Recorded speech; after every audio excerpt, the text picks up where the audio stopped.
It's the Orioles on Masson and a day game here in Birdland, as this is the second of the three-game set against the Yankees, with the Orioles coming away in the victory last night. Lots of sunshine, at least to start the game after a cold night last night. Hi, everybody. I'm Gary Thorne. Welcome. Only the Orioles and the Minnesota Twins remain undefeated in this first week of the 2017 championship season. Orioles will look to continue to pick up those all-important numbers against division ball clubs, as they did against Toronto with a couple and now have done with the one against the Yankees. For the Orioles coming into this one, it continues to be what they have always been under Buck Showalter. A very strong bullpen, a very good defense, and yes, you better hit some home runs. And that's exactly what the Orioles did in the first game last night against the Yankees. It was Manny Machado in the fifth inning, big blow. They were down 5-1. That one off Severino, the starter, a 3 RBI shot. Now it's just a 1-run differential. And Seth Smith would take care of that. That in the seventh inning off Tyler Clippard out of the bullpen. Good for 2 RBIs. The Yankees would lose it after having a 4-1 lead. Big comeback. How important are the home runs? We've talked about it, but did you realize that over the last 3 years, 14, 15, and 16, the Orioles have had the highest percentage of runs scored via the home run of any other team in the major leagues 3 years running, and already this year they're up to 75%. So Jim Palmer, the long bomb, Earl would be proud of them, and they're winning games with it. Yeah, the Weaver, the 3-run home run. Well, that's what got him back into the game. But we know they're a team that hits home runs. The last 4 years, the home run leader in the American League. Played for the Orioles last year. They led the world in home runs, both the National and the American League. But I look at the little things last night. How did they get back in the game? Well, Manny did hit the 3-run home run. Severino's throwing 97, 98. Nasty slider, but Adam Jones took the walk, so it kind of set up the 3-run home run. But now you're 5-4, and they didn't play very well defensively. We talk about the Yankees. Headley, routine ground balls. He throws it by the first baseman, Bird. What does Scope do? Great base run. He gets to second base. What does Hardy do? He sacrifices it. As you mentioned last night, Gary, only one sacrifice all last year, even though down at the cage today he said, I thought I did it more than that. But anyway, he did a perfect thing, puts the pressure on the Yankees. They bring in Tyler Clippard. Now he's afraid of the fly ball, as it turns out. He tries to go up the ladder. Smith has a great at-bat, hits a 2-run home run. So the little things allow them to hit the runs, but at the end of the day, that's how they're going to win. They're going to hit home runs. Tanaka doesn't give up many runs against the Orioles, but when it is, Scopes hit 2 3-run home runs. We'll see if that plays into today's game. And Kevin Gausman, the Orioles starter, doesn't give anything up against the New York Yankees. So you got a couple of starters who, against the opponent, really have had some really good career numbers. We'll see how it goes today, coming up.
Orioles baseball on MASN is brought to you by Southwest. Yes to low fares with nothing to hide. That's transparency. Beautiful early spring day here in Baltimore today.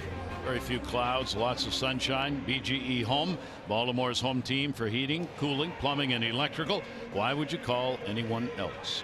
63 degrees. Wind will be a factor again, blowing out towards left field. Take a look at the Yankees lineup. Some changes in it from last night. Gardner, Sanchez, and Holiday. Carter's going to get a start with Ellsbury and Castro. Headley, Hicks will start, and Torreyes batting ninth. So take a look at Kevin Gausman. Well, he owns the Yankees. 6 starts against them last year, 6 innings or more in all of them. Career 6-3, 192. He loves to pitch here. 6-2 with a ERA a little bit over 2.5 runs a game last year. That's pretty hard to do. And then the one thing he has to do, I mean, if you're a little more pitch efficient, if you're only going to get to throw 105, 110, the pitches per inning have to come down. So he was over 17 last year, over 17. Even though he pitched very well against Toronto, left with a 2-1 lead, did not get the decision. You can see again that's this year. Last year, righties hit him better at 288 with 17 of the 28 home runs that he threw. And again, he had a very good slider, best slider I've seen him have during a start since he's come to the big leagues 4 years ago. So Kevin is ready to go to improve on that 6-3 mark lifetime that he has against the Yankees, and off that tremendous opening day start for the Orioles. He'll face Gardner at the top of the order, as Brett had a very solid night last night with 3 for 5. He has hit successfully in all 4 games for the Yankees so far this season. And by getting on base, he scored 3 runs in that ball game last night. He'll take the first pitch away for a ball, and we are underway. The Orioles come in with a pitching staff right now. Overall, their ERA 2.48. Coming into this ball game, the Yankees have opened up with a 250 team batting average. And the pitch away again. Kevin Gausman, 2-0 count on the never swing at a pitch that's not in the strike zone. Gardner. Yeah, you get ahead, and then maybe it'll expand. You know, the first single last night, and eventually would score the first run. He worked the count against Ubaldo Jimenez, similar to what he's just done, and he'll take that one again.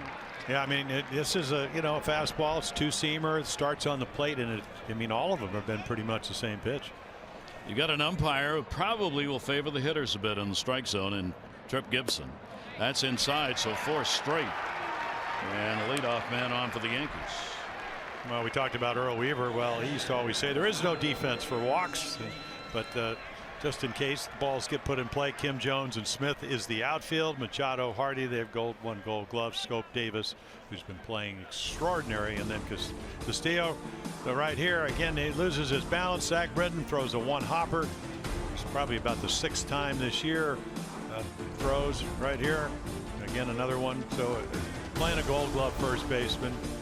Got a big home run the other night, but Gausman did not want to walk Gardner because he's got speed if he wants to steal. He had 2 stolen bases in the ball game last night. Pitch taken inside. That's 5 in a row out of the strike zone, and that will bring Castillo out to have a word with Kevin Gausman. Well, you come out of spring training, and Kevin did not pitch. Well, he pitched enough innings to get ready, obviously, in the spring. I mean, some minor league games, but 13 and 2/3 innings, only gave up 3 runs, 18 strikeouts. But there's a different feel when you get into a day like this. It's a little bit breezy. The humidity is less. Feel maybe not like it was last night when it was 38 degrees, but again, you've got to make an adjustment. Sanchez is 3 for 9 off Gausman, and they're keeping an eye on Gardner as those calls to go over there on the throws, obviously, from John Russell, who handles that from the bench for the Orioles. And with Gardner on, and they saw him run last night, they're not going to let him get a very big lead as he walks it off. Our StatCast brought to you by Amazon Web Services. Runner not going, taken for a strike. Sanchez with the 2 for 4 in the ball game last night.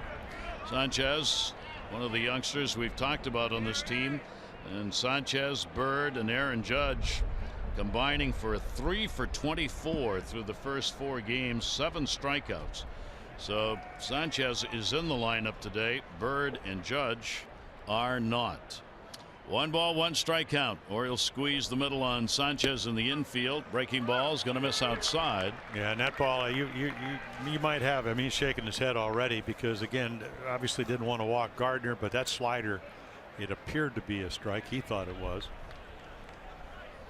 And Sanchez and Holiday to follow. Yeah, and the thing, what happens, Gary, when you do have a little speed, now they don't run on Gausman. I mean, all last year they only attempted 5 steals. They were successful 3 out of 5. And that's going to be another one that's going to be outside and probably low as well. So he falls behind on Sanchez. A 3 ball, 1 strike count. Yankee catcher in a hitter's count. Yeah, take a look at Kevin Gausman. I mean, he can throw the ball anywhere from 93 to 98.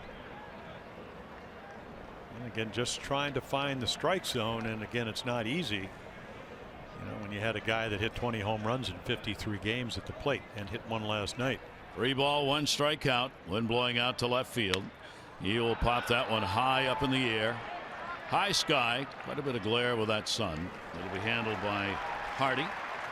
And so Sanchez, unable to pick up on one to hit, pops up, and it'll bring Gardner back to first base, and Gausman gets the first out. Kevin pitched really well here at home last year. We mentioned it in his first start. He had a 2.67 ERA at home, went 6-2. His ERA on the road was almost 2 runs a game different. So this is the ballpark here at Camden Yards that has been very good to him, and he to it. Designated hitter Matt Holliday. Holliday had a 2 for 2 in the ball game last night. He's hitting the last 3 for the Yankees. Big cut on a good moving pitch down the way. Well, take a look, and if they watched his first game, he probably threw more sliders than he had in any start in his career, and they were good ones. Maybe not as many as Dylan Bundy did against the Jays. But the guy that had, even though he had a home run last night on a hanging splitter, but the guy that had the best bats along with Gardner was Matt Holliday last night. Really was on a lot of pitches. A 1 delivery in the way. Gardner staying. That was even further outside, and he got him to go after it. So Holliday's quickly down on the count 0-2. Well, you try to read the bat. Big swing on the first one. Another slider. And again, you have to understand the Orioles, Bundy and Gausman don't throw that many, but in the first 2 games, their first 2 starts, the percentage of sliders have gone up. I think teams are going to have to be aware of that. I mean, not only thrown it, they've thrown good ones. 0-2 the count. Short lead at first now for Gardner, and that'll be in the dirt. Castillo doing what he has done for all 3 of the first games early for the Orioles. Wellington Castillo behind the plate has been very impressive. He's got the great arm. 1 for 3 throwing out base stealers so far. 38% last year, very high. But perhaps even more important, as John has talked about, is the work he's done in blocking balls. He just very hard to get anything by him. He's got that perfect setup for balls that are in the dirt. 1-2 delivery on the way, and that's going to be a base hit into right field. Gardner read it. Will he try and go? No, he won't. Smith was playing fairly shallow, so he gets to it in a hurry.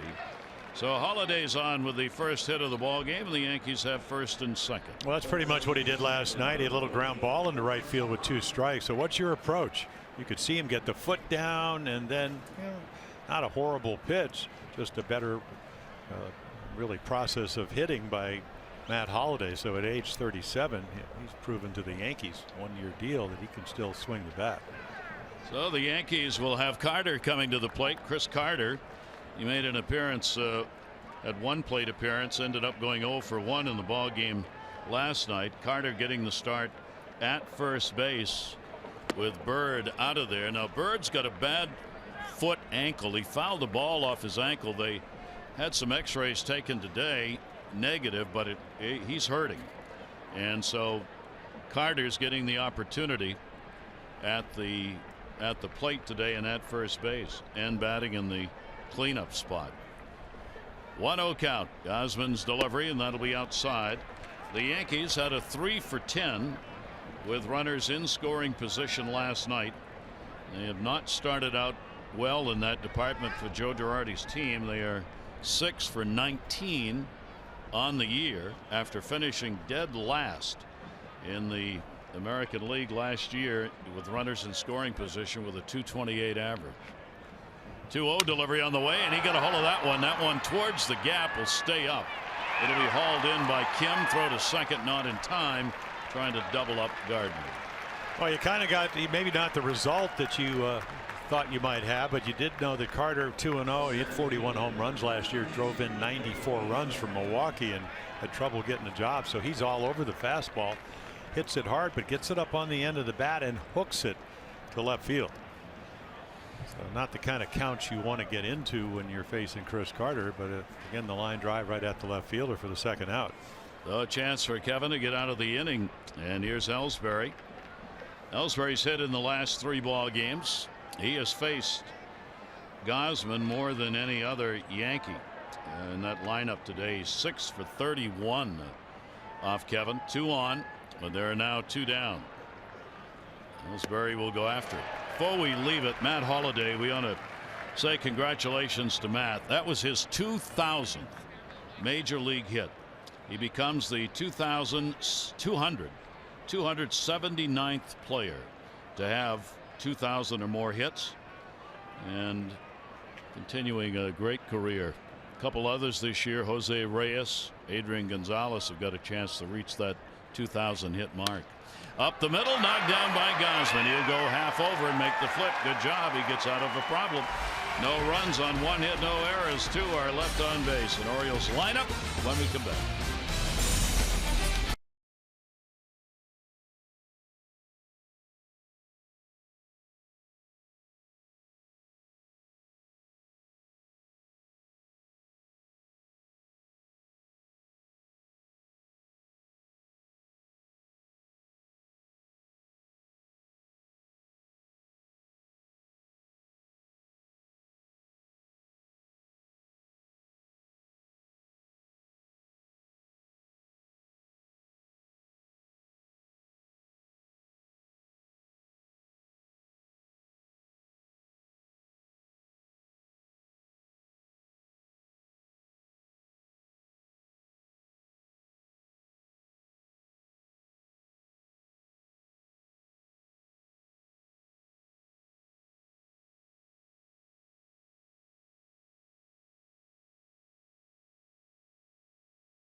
It's a day game. Anything starts before 5 o'clock in the afternoon. It's a day game in the major leagues. Take a look at the Orioles lineup, brought to you by Southwest. Yes to low fares, nothing to hide. That's transparency. Smith, Jones, and Machado, Davis, Trumbo, and Castillo, Kim, Scope, and Hardy. Same names as last night. Little movement in the lineup. See Jonathan's big numbers against New York. And Masahiro Tanaka, 114 games, only lost 7 last year. Well, back on track. 1 run all of spring. 0.38 ERA. He only gets 8 outs, gives up 7 runs, 8 hits in his first start down against Tampa Bay. Split the difference. He's got a great splitter. Uses a lot, 30% of the time last year, and then he controls the birds. In all of his starts, he's never ever given up more than 3 runs. So Tanaka's ready to go. Seth Smith with the defense, playing him to pull in that infield. Leads it off after the big night last night. 2 for 4, game-winning RBI on that 2-run homer, and a couple of RBIs for him. The Orioles leadoff batter showing some power. Buck Showalter's Ball Club 3-0 to start the year. 1-0 delivery by Tanaka, and that one will miss, and the count goes to 2-0. Or as we said, with Trip Gibson behind the plate, you've got to be in the strike zone. Yeah, you're not getting any of the borderline pitches. He only walked 36 in 199, almost 200 innings last year. So again, exquisite control. Didn't have that down in Tampa Bay, and that's why he got knocked around. 2-0 pitch on the way, and a towering pop-up. Center field, wind will blow it around out there. You saw Ellsbury did a complete circle and able to get it for the out. Yeah, high sky. There's the defense for the Yankees. Gardner, Ellsbury, and Hicks. Hicks with a tremendous arm out in right field. Headley, a couple of errors last night. Torreyes, Castro, Carter. Chris over at first base, and then Gary Sanchez. You know, everybody thinks, well, he's a young guy, but he can really throw from behind home plate. Not that the Orioles do a lot of running, though. Plus arm. That'll bring up Adam Jones. Adam 1 for 3 in the ball game. RBI last night. He's hit in the first 3 games for the Orioles. And Tanaka's delivery taken down low. Adam looking for another home run season in which he'll get to that 25 or more. He's had 6 years consecutive where he's had 25 or more home runs, and really no reason to believe he won't reach that mark and exceed it again here in 2017. Yeah, the last couple of years, right around 265, so that number easily can go back up into the 280s. 1-1 delivery by Tanaka. Swing and a miss on the 84-mile-an-hour pitch. Well, yeah, he's got the slider. You know, threw that about 27% of the time, and then the splitter at 30%. Scott Coolbaugh, the Oriole hitting instructor, said, and there was his pitching coach, Larry Rothschild, he said down in Tampa, and again, it's only 8 outs, he threw about 57% fastballs, which is high for him. Set up way outside, and Adam did go after it. That's going to be a base hit. No play. So Adam Jones swinging at one well out of the strike zone, gets that swinging bunt and gets a base hit out of it. Yeah, that's kind of hard to believe because most right-handers, they fall off a little bit towards first, so it's hit so softly. Take a look, but he doesn't really get a good jump, and then it's by him, and the minute it does, he knows. Tanaka knows it's going to be a base hit because of the speed of Adam Jones. So that'll bring up the big boppers from last night for the Orioles. Manny Machado, the home run, 3 RBIs. It was a 5-1 ball game, and as he crossed the plate, it was 5-4, and it set up the ultimate comeback win for the Orioles. Manny with the Jones on at first base and 1 away. Outfield deep, shaded towards right. Manny will go after it right where Castro was playing. Relay Torres and return the double play. Pitcher's best friend, Tanaka, got it right there. No runs on 1 hit, no errors, and nobody left on base. Second game of this 3-game set, Camden Yards.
Forward to Miller time later in our ball game today, brought to you by Miller Lite.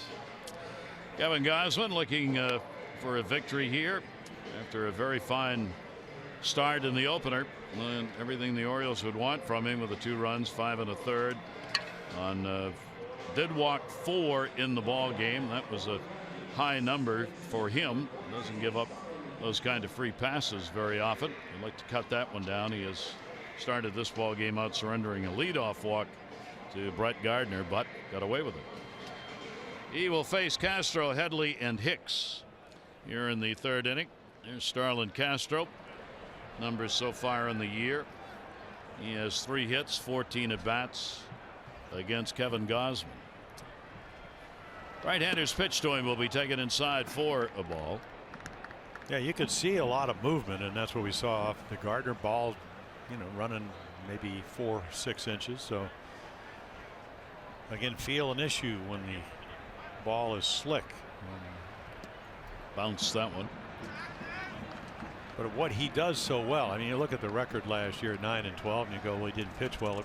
They didn't score a lot of runs for him, as you mentioned. Didn't pitch that well on the road, but against the Yankees, I mean, he had back-to-back starts where, both here and then in Baltimore or in New York, where he just shut him out. Down to third base this time, scooped up. Manny Machado will make the play over to first. Castro is retired.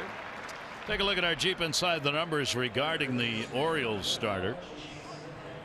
Well, that'll work, won't it? Dean Chance, of course, 64. He pitched 12 shutouts, won the Cy Young Award. And I know the name Mel Parnell. Mike Caldwell pitched for the Brewers. Kevin Gausman, Gaylord's in the Hall of Fame. Over 300 wins. Pretty select company. Very select company against some pretty good lineups. Headley up with the shift on by the Orioles infield. Had an 0 for last night. Those numbers in the lineup that the Yankees have, collectively for the Yankees on their roster, they have not had a home run against Kevin Gausman. And in 103 at bats against Gausman, no runs batted in for the current Yankee lineup. 1 ball, 1 strike delivery on the way, and that will be taken. See, you're not going to get any borderline pitches, or did he call that a strike? I didn't see the arm go up, but 2-1. No. Yeah, I mean that's most umpires, the right arm's going up. 2-1 delivery on the way, and that's bounced. This is I've had days where you can be effectively wild, but in this day and age, that's going to get the pitch count up, and when the pitch count gets up, Roger McDowell, the Oriole pitching coach, looking on, and you usually don't stay in the game that long. And then if you don't stay in the game that long, it's harder to win games. 103 pitches thrown by Kevin in that first start, where he was non-decision. Unhappy with himself on that delivery as that one got away. So a walk, and that's going to be the second already in the ball game for him. Kids opening day, it's tomorrow. The Yankees 1:35. Those fans will enjoy special activities, including the chance to take the field for the youngsters, delivering a lineup card and more. Fans 14 and under receive the kids' fedora. Go to Orioles.com/888-848-BIRD. One or the other. Get tickets tomorrow. The kids. And then they can run the bases after the game. And some on hand here for this one. Second walk surrendered, and now Hicks up. Hicks is 3 for 14 lifetime. Goes after the first pitch, left center field. Adam Jones looking at the wall, and throw coming into second base. Not in time, back to third, and everybody gets back to the bag. Hicks just missed putting one out as he drove it right between Jones and Kim, and the Yankees get a double. Yeah, again, you're throwing 8 pitches, now 9 pitches, only 3 strikes. You want to throw one over. He's waiting, and then nice rebound right off the wall, and Kim can't catch it. It's almost like he thought it might sail out of here. Batting practice, it was hard to tell with the wind gusting the way the ball was going, but that ball carried pretty well. Well, the Yankees get another chance. This is where the Yankees have failed this year so far, early obviously, but they're just not getting the big hits. And for the Oriole pitchers, they've been able to prevent the big hits. That ball will be fouled back. Torres had a couple of at-bats last night before coming out of the ball game. Ended up going 0 for 2. He gets a chance with 2 in scoring position here in a scoreless ball game. Yankees are already 0 for 2 in these situations from the first inning. Yeah, in the infield, at least the middle of the infield back. Manny Machado playing even with the bag. Same with Chris Davis. So a ground ball to shortstop or second base is going to get a run in. Torres is going to get a base hit into left field. Headley scores. Hicks is coming. Here's the throw. Castillo the tag. Got through. Go to second, and they get the out at second base. However, the play at the plate is called an out, which Showalter may want to take a look at. Yeah, he called him safe. Did he call him safe? Yes, he called him safe. Oh, he got him safe. Sorry. I mean, the throw was there. I want to take a look at it, though, because it looked like he'd gone wide. Oh, it looked like he got his arm, and he says he's safe, and I don't know if he felt he got the arm in or not. It's hard to tell from that angle. The other one that we saw looked like he might have gotten his arm. So take a look right here. Now maybe he misses the wrist and gets the elbow. Yeah. Yeah, I guess the arm, the hand, because he tagged him up by the shoulder. Good call. Well, I mean, that's modern baseball, because in the old days, when you get the ball that far ahead of the runner, he's not getting to home plate. So good call by Gibson, and a big hit. So a single and 2 RBIs for Torres to make it a 2-0 ball game, and then he gets thrown out trying to extend the single into a double. And they're now 1 away, and the bases are clear, 2 down with the bases clear. In the top of the order, Gardner, who had to walk his first time up. So the Yankees do come up with a big hit, and their number 9 hitter is the one who gets it done for them. Well, you saw Aaron Hicks with, very athletic. We saw him come up with the Twins. Came over to the Yankees last year. So again, not too many guys scoring that base hit. Not in this ballpark. And a pitch taken for a strike. With the Yankees struggling a bit to get runs, Joe Espada, third base coach, didn't hesitate to wave Hicks around as they're going to push the envelope here, trying to pick up some runs. And Seth Smith made a fabulous throw. Yeah. I mean, he charged the ball, did everything right. That one off the end of the bat, and that's going to be a base hit. So Gardner is on again. A walk and a single in this game. He had a double and 2 singles in last night's game. Yeah, nice approach. Cover the outside corner of the plate. Hope that you get something up, and then use the middle of the field. That's what he did last night.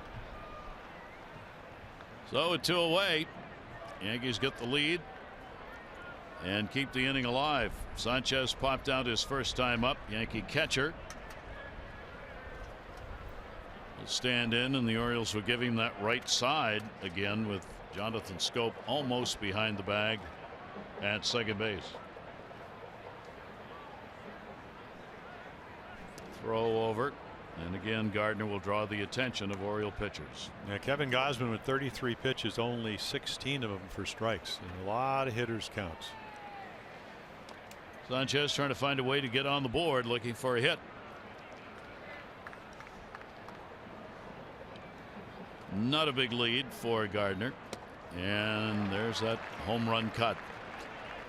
Finished it up with a helicopter swing on that one. 0-1. Yeah, you'd kind of wonder the kind of home run power that Gary Sanchez has. Is if you're Joe Girardi, are you actually going to run yourself out of an inning by sending Gardner with a guy that's hard to run on him? But Kevin Gausman is very quick to the plate, and as you mentioned, Wellington Castillo can really throw, so they'll probably let him hit. And that one's going to be fouled away. Pretty good cut on that one too. And Gausman gets ahead of him 0-2.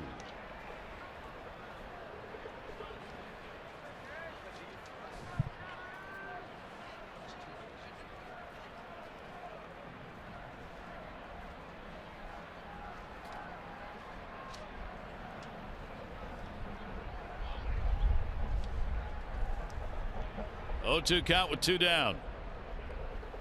Runner goes. Castillo had to throw over Gardner's back. He's going to argue there's interference. Runner will go to third. Adam Jones backs it up and gets it in. Buck Showalter is on his way out. Yeah, the ball was a 2-seam fastball that runs out. Watch it, goes right behind him almost. So he comes up and then he gets out of the way. I mean, nothing that says that you have to get out of the batter's box. He just kind of bent over so he actually would give him room to throw.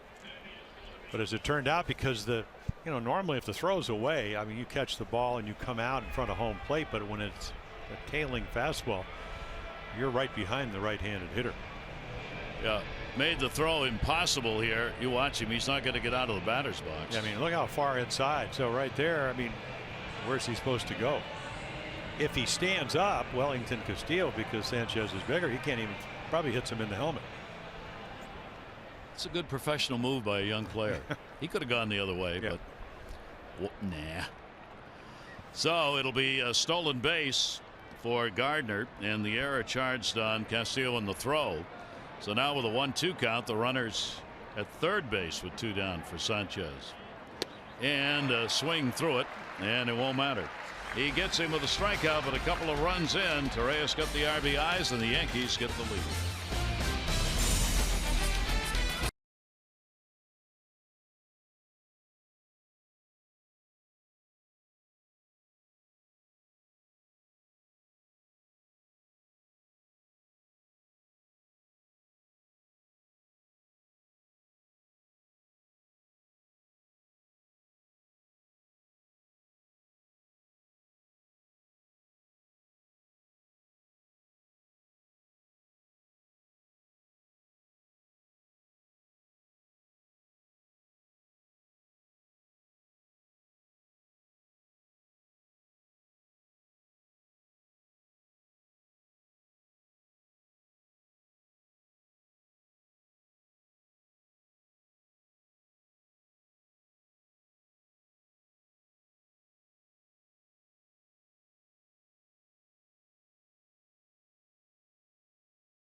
Major League Saturday sunshine for you. 17 Twins are off to the 6th team in Major League history to have a season with a 4-game winning streak after a season in which they had lost 100 or more games. So a few smiles in the Twin Cities. Max Scherzer got the win against the Phillies. He's now 8-0 with a 1.72 ERA and 11 starts going back to 2008 against Philadelphia. And our good friend Wei-Yin Chen, he got his first Major League hit. He had been 0 for 51, and he got a base hit. Not only that, he won the game. Yeah. So it appears, at least hopefully, he'll be healthy for the Marlins. Don Mattingly. Yeah, the Twins led the major leagues in losses last year with 103. Paul Molitor, Hall of Famer. Real good. I mean, it's so early, but hey, you'd rather have the plus than the minuses, no matter how many games you played. Here's Chris Davis batting in the cleanup spot. He's hit in the Orioles 3 games. Goes after that one and can't catch up. 3 for 14 off Tanaka, including 1 home run against the Yankee starter for Chris Davis. Yeah, the only Oriole of that scope with more than 1 home run. 1-1 away. Shift on, of course, against him here. Wind has picked up even more. Appears to be blowing out to left, but as we said, it is so hard to tell. The wind swirling. Some pretty good gusts. 2 ball, 1 strike count on the way, and Davis will take that up high. You saw the shadows that are going to have an impact on this game as they are moving out towards home plate, and it'll only be a couple of minutes. Yeah, it's always been a pitching coach's delight at this hour, and then a hitting coach's nightmare. And he walked it. See, there's, I mean, again, with 36 walks at 200 innings. So again, brisk day, tough to feel the ball, small strike zone. And after they get him 2 runs, you know he doesn't want to walk Chris Davis. And our Maryland Lottery contestant of the game, Rose Gaydosh from Dundalk, 500 for being selected, 500 more for every Orioles home run hit today. Play Home Run Rich's Scratch House, win up to $50,000, or enter non-winning tickets for a chance to be the contestant of the game. Visit mdlottery.com/home run. Speaking of home runs, here's Mark Trumbo. DH will take the pitch for a strike. He's only faced Tanaka 3 times and has gone 0 for 3 against him. Wellington Castillo waiting on deck. Yeah, Tanaka starts. This will be start number 6. All of them, with the exception of last year, were at Yankee Stadium. What's he do here? He shuts him out for 8 innings. That ball put up in the air, down the line, headed towards the seats. Hicks over on the run, and that one will be out of play.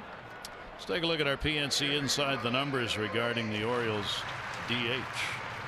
Well, there you go. The Yankees 137. The Blue Jays play the same amount of games, and of course the Mets and the Phillies in the same National League East. Orioles piling up the long balls against teams that also use the long ball to score runs. 0-2 count. Davis off first base. Tanaka with the delivery, and he goes up and gets it. Yeah, a little extra. Yeah, the word out, and we told you he only had gave up 1 earned run in 23 in third inning. So take a look at our Mercedes pitch cast right here, just up the ladder. Again, a little extra, but again, the velocity, because last year he won 14 games, only lost 7. He had the 3rd best ERA in the American League, but he was coming off a flexor problem. So he thought he might have a ligament problem with his elbow, so maybe took it a little bit slower. Velocity was up in the spring this year for him. His road ERA was the best in the American League at 2.34, as he went 7-3 in 16 road games for Tanaka. Wellington Castillo. Castillo 0-1 count. The runner at first base. He started out well. Chris Davis spending some time with Carter. And a little chit chat as they wait for Tanaka. Infield playing him to pull again. Tanaka's delivery. That'll be in the air the other way. Long run. Hicks was over in the alley. Wind blowing it. Foul territory. And ends up in the seats. He thought he was going to have a play on that, and the thing just took off on him. So Castillo will come back. Yeah, really glary afternoon. You can see the sunglasses. I mean, this has always been a ballpark that the right fielder's more affected as the sun sets, especially on a sunny day. Castillo to be followed by Kim. The Orioles down early. 2-0 to the Yankees. They had to make the comeback. The Orioles did last night, of course, after the Yankees had jumped out to the lead with a run in the first and a couple more in the third. Tanaka with the 0-2 count. Long hold, and he'll get a foul ball over to the Yankee bench, and the count will stay at 2 strikes. Tanaka last year, the lefty righty differential, not much of anything. 237 left-handers, 235 right-handers, and each side got 11 home runs against him last year. It's about as even a split as you can get. 0-2. No, he's looking for a ground ball and try to turn 2 with either the split or the slider. And we'll get a strikeout instead on that pitch down and away. Yeah, that was a split-fingered fastball, and again, he threw 30% of them last year, and the bottom drops out. So either you're going to swing and miss it, or you're going to hit it on the ground.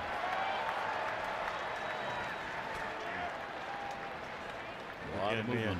Well, yeah, and what is Kevin Gausman and Tanaka and all the good pitchers that we've seen so far, Estrada, they all with runners in scoring position. They just, not that this is the case here, they just don't give up a lot of runs because they make good pitches. Here is Kim. And he will take the pitch away, and you can see by the tailing action on that pitch, Tanaka's able to both move it in and out on righty lefties, and that splitter just drops off the table. That's what makes it so tough to find a good pitch to hit against him usually. 1-0 count on Kim. That ball down to first. That's going to be a base hit. Davis is going to make the turn. He'll head to third. Throw into the cutoff man, and a base hit picked up by Kim, moving Davis to third base. Yeah, first hit of the year, and boy, he's looking for something he can hit by Carter at first, and he gets that little slider that doesn't quite get down out of the strike zone, so it allows him to pull it right by the first baseman. Now, if there's less than 2 outs, you'd love this situation because you'd get and there's a little slider. You can see it spin, and it hangs in the middle of the plate, so it becomes pullable.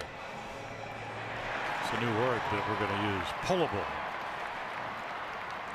I wish that there was only 1 out. You'd love to get that first and third with less than 2 outs, but that's not the case. Chris Davis motored around second. No hesitation to keep on going. So first and third for the Orioles, and here's Jonathan Schoop. Jonathan had a 1 for 3 in the ball game last night. Talked about 2 home runs he's had off Tanaka. Overall 3 for 15 against the Yankee right-hander, who slides that one away from him. 0-1. And they both bit on the pitch he just swung through, but those sliders were more up on a belt high inside middle, and both of them were at Yankee Stadium. The Orioles went 3 for 5 last night with runners in scoring position. They're off to a very good start in that department. 5 for 14.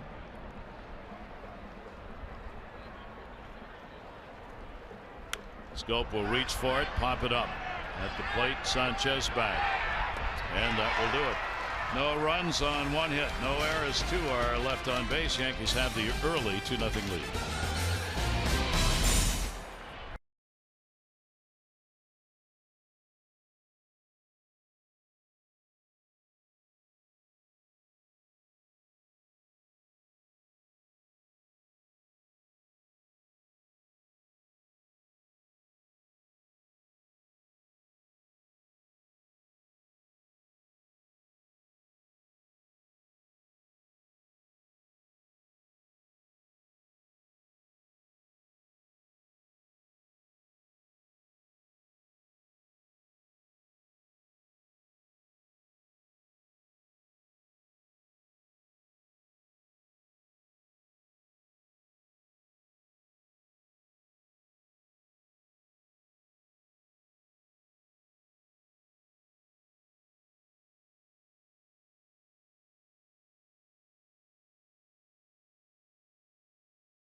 Second inning, and that was Headley who would get it, and that would open the door as Hicks was going to deliver a double. The play coming at the plate.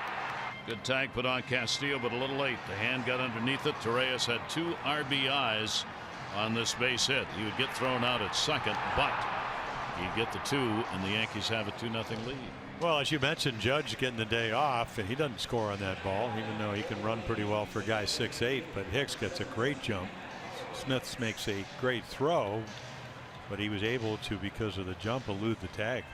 And it really appeared he was going to be out. Wellington Castillo just could not quite get the glove to the corner of the plate in time. And as we said, that's where the new rule that's been in effect the past couple of years really comes to play, where the catcher, if he does not have the ball, cannot get into that baseline and block the runway to the plate. And that's what happened there. So he was able to get behind Castillo and tag. Well, our initial, the picture that we showed from the high home showed how perfectly aligned Wellington Castillo was. And you do give him the outside at the plate, and he took it. Yep. Pitch taken by Holliday with the base hit, as we said. Now 2,000 major league hits for this veteran. There have only been 30 players who've reached the 3,000 hit plateau, and of course only Rose and Cobb to have the 4,000 plus hits. But still, for Holliday, that's a very select group, becoming the 279th major league player ever with 2,000 or more hits. 1 ball, 2 strike count. Kevin Gausman's delivery to him. Holliday will take a bouncer. Kevin with a couple of walks and a strikeout through the first 2 innings. One of those walks coming in to score in that second. Kevin not used to walking a lot of people. 2-2. And Holliday lifts it on a line to left field. Kim over, and he will make the catch just entering the warning track. Orioles single game tickets are now on sale. Reserve your seats for upcoming promotions, including an Orioles welcome mat, Birdland yard flag, the Maryland flag script jersey, The grayscale cap and more tickets at Orioles.com/tickets or go to 888-848-BIRD. Real good crowd on hand for the 4 o'clock start here on this Saturday afternoon to enjoy a little sunshine on the 25th anniversary of Camden Yards. Big uppercut by Carter, who flied to left in his first time up. Yeah, he hit it fairly hard on a 2-0 fastball, and it looks like Kevin Gausman's getting a little bit more comfortable with his fastball, even though he hung a slider to Holiday. There's another one. When you have that kind of arm and that kind of movement, sometimes you got to throw that scouting report out the window and say, what are they reacting to? Are they getting around on my fastball? And that's where you get a lot of easy. I mean, once again, a couple of fastballs, swung when the first one was in the glove, and then they come back with the slider. Chris Carter batting cleanup at first base. And he's got big time, really big time power. 41 home runs and had trouble getting a job. And a little trip as Carter was going to step out, so Gausman decided to hang on to the baseball. The 1-ball 2-strike count. These two teams meet again to wrap up the 3-game set tomorrow. 1:30 game time. On a pitch down and away, strikeout number 2 recorded by Gausman, and there are 2 down.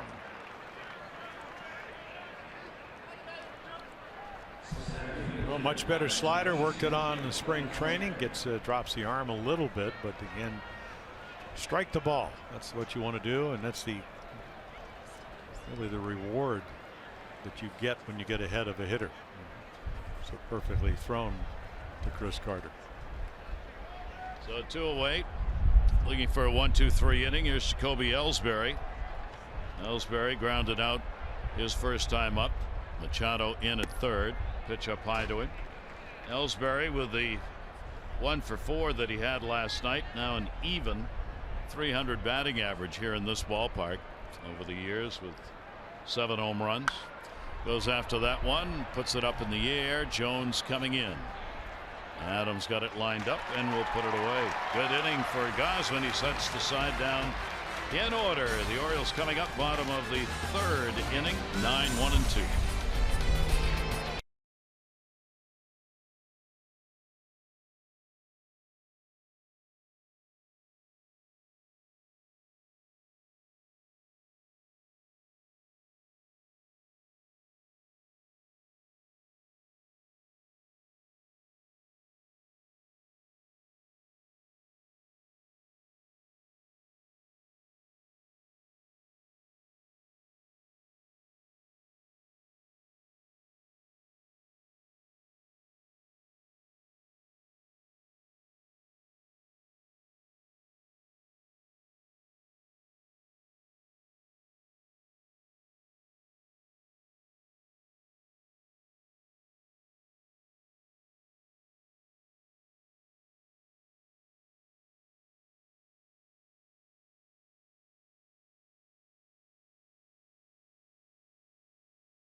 On Masson, brought to you by PNC Bank, for the achiever in you, and by American Standard Heating and Air. Get up to $1,100 in instant rebates or 0% APR for 36 months. Harry Thor, Jim Palmer with you here at Camden Yards, where the signpost says New York, where the Orioles will be heading in the not too distant future to take on these Yankees. Orioles will be up there in the final weekend in April to play in the Bronx. Masahiro Tanaka, bottom of the 3rd inning. J.J. Hardy. J.J. with a 2-for-9, including a home run lifetime against Tanaka. And goes after one that he'll pull into the seats. Well, the Orioles have made it close here early on. They, of course, are 3-0. The difference in the games, 4 runs. And the 3 wins they have put up, including already a pair of 1-run wins for the Orioles. 0-1 pitch on the way. Tanaka outside with a 1-ball, 1 strike. Yankees had the big one-run wins last year with that 24-12 mark, and generally baseball history says if you do it well in one year, you won't the next. I don't know why, but that's the way it works out. Gardner moves over. He'll put it away, and Hardy is retired. Take a look at our league leaderboard, brought to you by Coons.com. Over 2 million vehicles sold and counting. Well, when he's able to get out there, and the reason I say that, I mean, he had, flexor problems his first year, 2014, 15. It was a wrist problem last year, kind of a slow start. So he wins games. Again, that's a sparkling winning percentage because he knows how to pitch. I mean, you get the feeling that if you put a little teacup up there, he'd throw it right in the middle of it on the outside corner. And the pitch is inside and called strike on a swing. Yeah. Mike DeMiro, the umpire at third base on that one. Well, this is what he's looking at right here, and you can see. And again, you don't have to break your wrist. It's that umpire, Mike DeMiro, is looking how far did the bat travel. And obviously, it traveled far enough. Smith flied out to center field his first time up. Shift on against him. Tanaka, of course, coming over after having pitched in 175 games, 7 years in Japan. In the Pacific League, he was 99-35, so the same kind of win percentage numbers he's brought with him to the major leagues that he had there. And Larry Rothschild, the Yankee pitching coach, getting a chance to work with him more about getting to know the hitters than about pitching. Swung on it, missed as he tailed it away. Well, I mean, you could just see it there. Cutter in, took a little bit off his fastball, and then the split down and away. So Seth Smith, real good fastball hitter. He just never got one to hit. That's the movement on that ball, and that split-fingered fastball. They got 4-seam fastball down there, but the 4-seam fastball would be about 93. That ball just dove down way out of the strike zone. So Tanaka gets his 3rd strikeout. Adam Jones taking a little while to get in to try and extend the inning a little bit. Adam had a base hit his first time up. Has had a hit in all 4 games now for the Orioles. And will take the breaking ball in for a strike.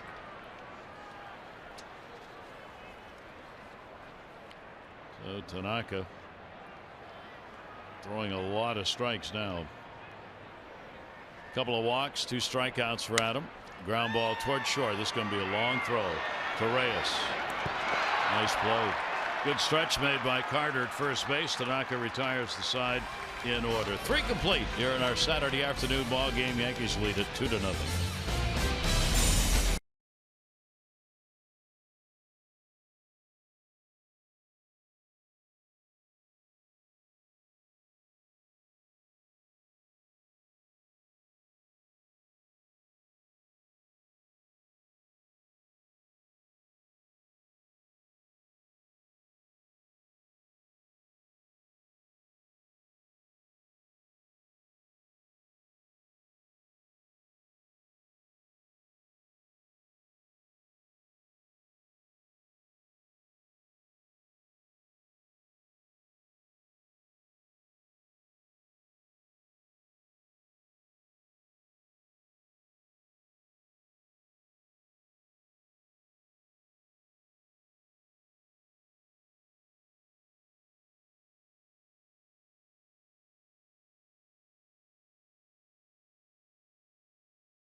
The all-wheel drive RAV4 Toyota.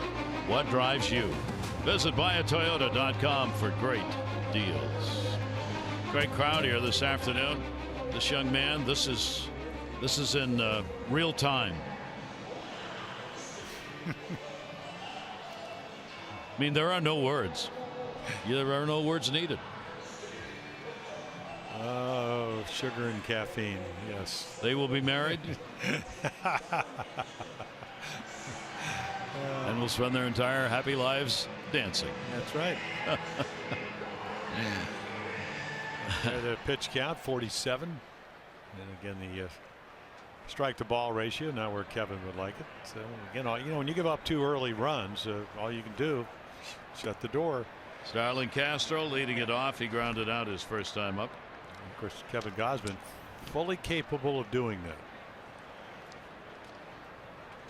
Yankees lineup able to get to him 2 runs 3 hits in that second inning. Yankees have 4 hits. The Orioles have 2. And the Yankees have the runs picked up by Torres. Talking about records for Gausman. 23 wins and 31 losses. That's his career mark after the 9-12 year that he had last year. 0-2 pitch in off the fists, and that will be fouled away. Good news on Chris Tillman today. He threw here at the ballpark. No problems. Going to make some starts somewhere along the way. Simulated games, Sarasota. They've even talked a little bit about where in the minors he might go, depending on what's going on schedule wise. But right now, again, it looks like 1st of May, Buck Showalter believing all continues to go well. He'll be back. Yeah, he said probably do a sim game in Sarasota and then maybe come back up here to one of the minor league affiliates. Hopefully that'll be what he's going to do. 1 ball, 2 strike count. Kevin into that rocking chair delivery, and it'll be fouled off. Minor leagues, so the Orioles, they've run into some of this weather that's been in the Northeast. The Tides, Norfolk fell to Charlotte last night, went 11 innings. Mike Wright worked that game 3 innings. He gave up 5 runs, only 2 earned. That was on 6 hits. Not ideal weather. Bowie Bay Sox, their game already postponed for tonight. Shattered bat, look out. Ball is foul, but that bat on about 10 rows back. Oh, that's what 97 on the fist can do. Castro, aggressive high ball hitter. Kevin just ran the ball in on him, and there goes the ball. The bat is. We've got a great picture right here. You can see right on the label. I was thinking maybe I'm going to get a double out of this. That is so scary. Yeah.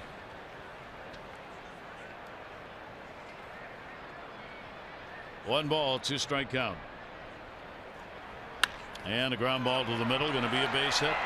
Right off the front leg. He had to lean in order to get the bat on it, but he did. So the leadoff man on. That'll be 2 out of the 4 innings. The Yankees have had the leadoff man on against Kevin. Yeah, with nobody out, Chase Headley will stand in. Headley drew a walk and scored in the second inning. Already done his part early in the game. Switch hitter in the lineup. And the pitch is taken for a strike. Only left-handed ABs so far on the year for him.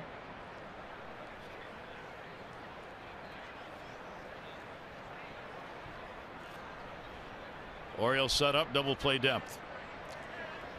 In the outfield, straight up. 0-1 delivery by Gausman, going for the outside corner, won't get it. 1 ball, 1 strike count.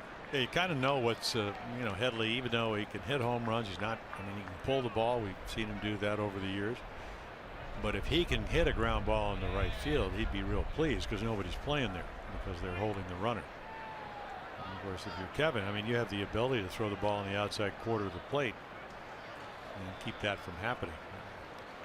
My theory always was, unless it's 3-2 and the runner at first running, he line drive to left field. Even if it's a base hit, the runner is going to stop at second. Double play is always in order. But if you can get him to hit it in this hole here, all of a sudden all bets are off. Creates that first and third situation. Short lead for Castro. 1-1 delivery on the way, and again wanted the outside corner, but that one misses way outside. And Gausman falls behind 2-1 on him. Now you talked about Castro. He didn't run a lot last year, 4 for 4. And again, I wouldn't imagine that Joe Girardi is going to run him until he at least get one out, keep that hole there to allow him to hit it through if he can. 2-1 to Headley, and he'll foul that back and out of play. So Kevin working him in and out on this at bat for the veteran, and evens the count up at 2 balls and 2 strikes. Yankees did not fare particularly well against the East last year with that 35-41 mark, and their 1-3 record so far this year has been against the Eastern Division ball clubs. So they are looking to get that squared up as quickly as they can. And a strike called, got him looking.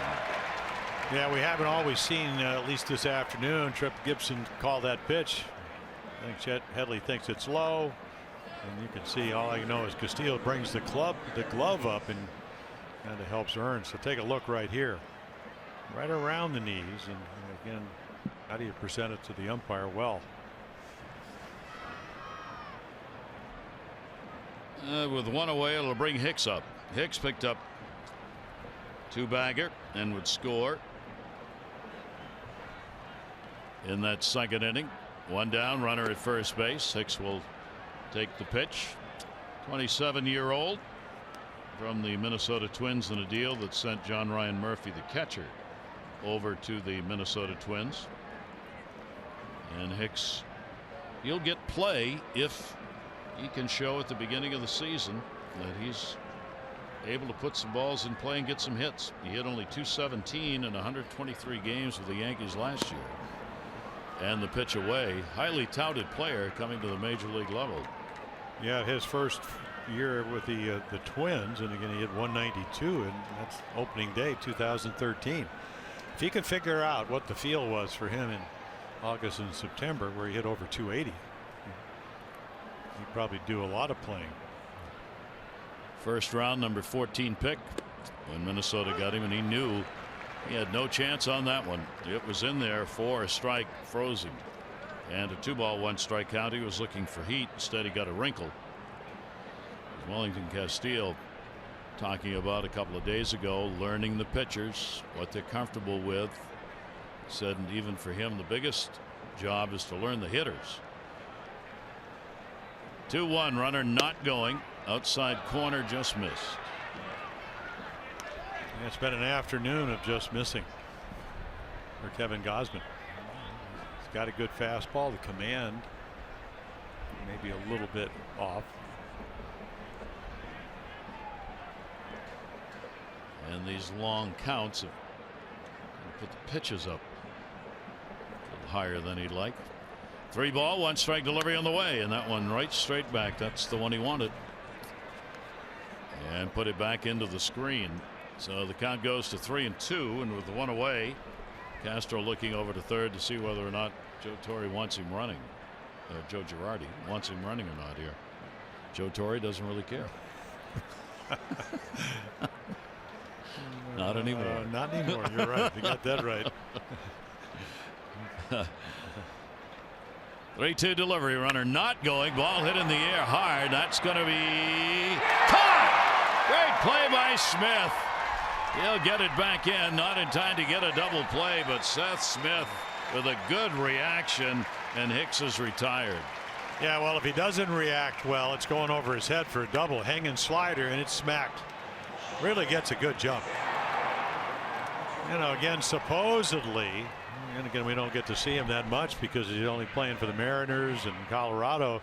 You know, better offensive player, but great jump right there. I think Starlin Castro thinks it might get over his head, and then because of the difficulty of the catch, gets it in, but Castro able to get back. But that was almost off the bat, looked like a double. Real big play, recording the second out. Is the RBI man today. Torres fouls it off the chalk. He had a base hit, 2 RBIs thrown out, trying to extend it into a double. But Torreyes contributing, making the offense go. He hasn't had a lot of hits, but he has picked up the RBIs. He's got 5 RBIs now and just 2 hits. Good ratio. 0-1 delivery. Inside corner, strike taken. Well, look how short his swing is. I mean, he chokes up. You don't see a whole lot of guys doing that anymore. I mean, again, the hands are going to be almost even with the N in New York. And again, it's almost like he's playing Pepper. That's why he's got 2 lifetime home runs. So again, a very, very short. He'll load the bat. He'll trigger it right about now. The 0-2 is going to be a base hit into left field. It'll send Kim over to get it. Runner's going to stop at second base as Castro made a turn and decided against it. So 2 for 2, Torreyes. Yeah, I mean, watch this. I mean, he just knows what he is, and that's the line drive hitter. Now, every once in a while, obviously, you'll hit a home run, but for him, it's a long every once in a while. So again, the 2-strike swing, just very short, concise to the ball. 1 for 4 today in these situations for the Yankees. And it's Gardner who's had a big 2 games already. A walk, a base hit, 3 stolen bases so far in the first 2 games. Well, that's what the 2-out hit gets. It gets him to the plate. And that's how you turn the lineup over and score more runs than Gausman would like. And the pitch will be taken down low. Again, Wellington Castillo having to get down and make the stop on it. So the Yankees looking to add to their lead if they can get the 2-out base hit right here from Gardner. Gardner, top of the order man for the Yankees early on this season. That's where Joe Girardi has placed him, and that's where he's been most of his career, 1 or 2 in the order. 2 down, 1-0 delivery to him, and that's going to miss outside. So he falls behind on him, 2-0. It's a big at bat early on in the ball game. They said here's going to get at least 1 run in. Kevin Gausman really wants this out.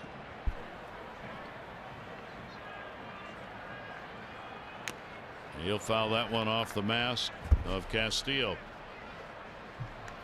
Wellington had a couple in the ball game last night that came right straight back on him. 2-1. Gardner last year, not a particularly good number, only 231 with runners in scoring position. He was one of 6 Yankees to have over 100 at bats in these situations. 2 ball, 1 strikeout. And that'll be put up in the air towards left. Hardy going out, Kim coming in. Kim calls, and he's done it. So Gausman again works out of a potential jam. Couple of runners left on with 2 singles. Good D by Smith.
run production page early on this year. Nomar Mazara, Texas, 9 RBIs first 4 games, most of any player in franchise history through the season's first 4. He had 6 RBIs in a ball game yesterday. Amir Garrett, Cincinnati, threw 6 shutout innings in St. Louis, winning his major league debut. And Kyle Freeland of Colorado pitched 6 innings to earn his first win in the major leagues. That came against the Dodgers. Some of the young players having a good first week. Yeah, Kyle Freeland, I was kind of reading an article. He grew up to like 20 minutes from where the Rockies play outside of Denver. Howie Clark, a good young talent around Major League Baseball. Well, the great thing about this game is you got to start somewhere. You get an opportunity, you try to take advantage of it. And then obviously, well, we saw Mazara last year. I mean, he's a good-looking young kid. He's only, what, 21 years old, I think? Wow. I think out of Venezuela. And the pitch will be taken at 89 away. Here is Manny Machado. Manny hit into a double play his first time up. Davis and Trumbo here in the bottom half of the 4th inning. And a big cut and an off speed out in front of it. 1-1. Yeah, couple of runs, 5 hits for the Yankees. Yeah, what Tanaka forces you to do. I mean, when he pitches up in the zone, it's after he's established down. And Manny hit it pretty well, but it was a fastball down and away. But Castro playing right up the middle turns a double play. And that one's going to be down low. Yankees have a half dozen hits there. Now you add another hit.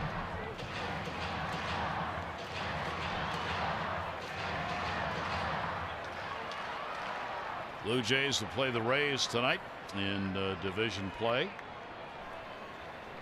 2 ball, 1 strike delivery on the way. And a check. Did he go? No.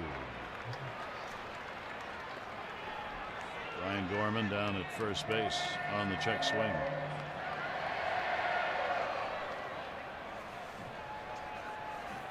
Three ball, 1 strike count.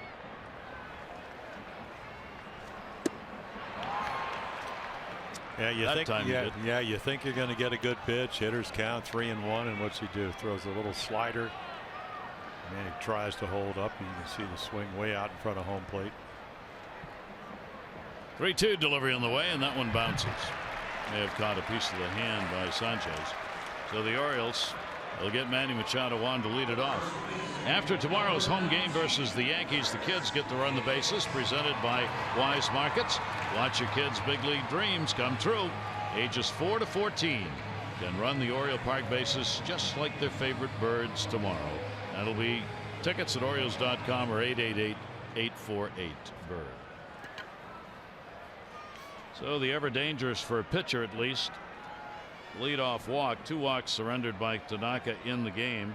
Orioles, like the Yankees, 2 out of 4 have had the leadoff man on. Here is Chris Davis. Davis will take it for a strike. And to give you an idea how good his control is, this is his 6th start. He's never pitched less than 7 innings. This is the first time he's walked more than 1. So we'll see if the Orioles can take advantage of it here in the 4th.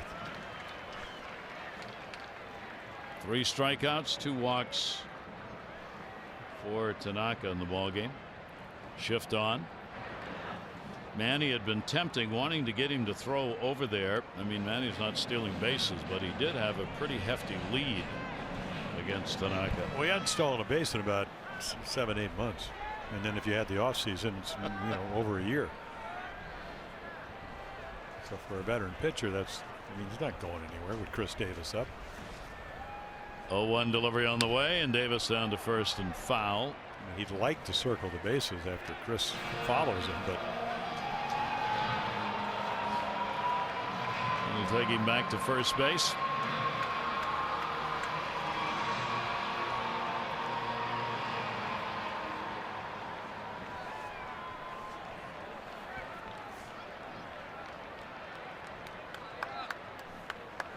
Oh, 2 the count. And Manny trying to get a big lead just to draw his attention. That one bounces. Sanchez able to block it and holds the runner at first base. Probably been an underrated part of Sanchez's job behind the plate because of the home runs last year, that incredible production he had coming up. He's a pretty good catcher. Yeah, he really is. John Russell is, kind of talking about some of the catchers, the way they set up, and he said Sanchez can really throw. 1 ball, 2 strikes, and that's just evidence of how Manny's gotten his attention for, as Jim said, no real good reason. No.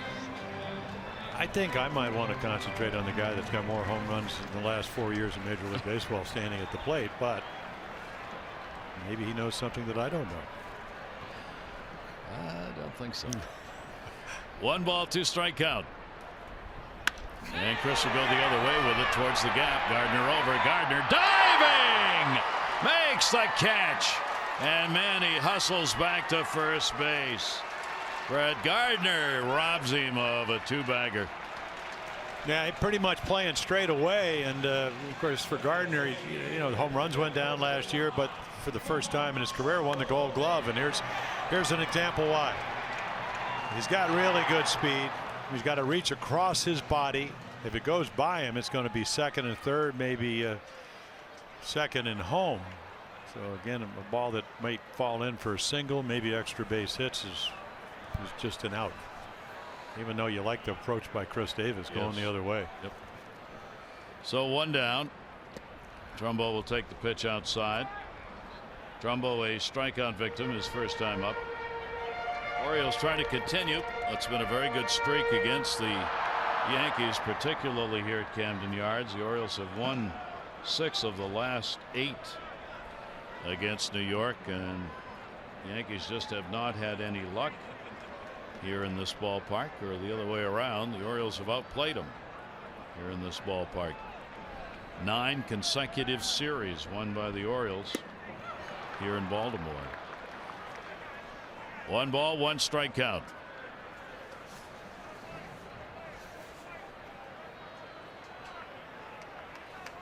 And Flaherty on the right. Adam.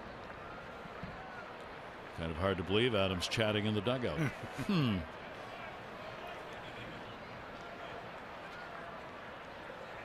Machado off first base.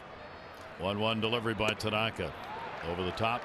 Yeah, it's probably one of the more hittable splits, kind of just hung on the inside middle, but 84 with a little bit of movement. So again, everything a little bit quicker, and then you can sometimes get away with a mistake if you change speeds. Carter holding that bag over there at first base.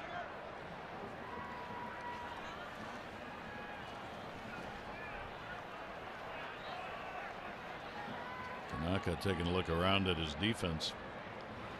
Mike Trumbo with a 1-2 count.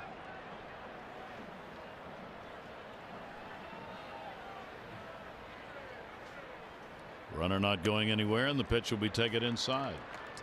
Mark ended up with a good finish to the season, final month, 272 and 7 home runs. Finish off his big home run year.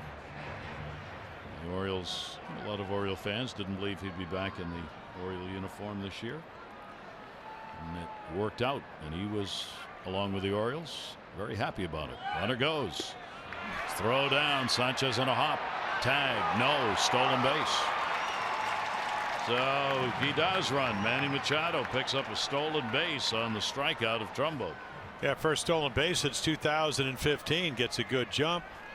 And of course, Tanaka's trying to make a quality pitch, which he does, which is a slider out of the strike zone. I mean, this is a quality pitch, and then Sanchez hurries, bounces.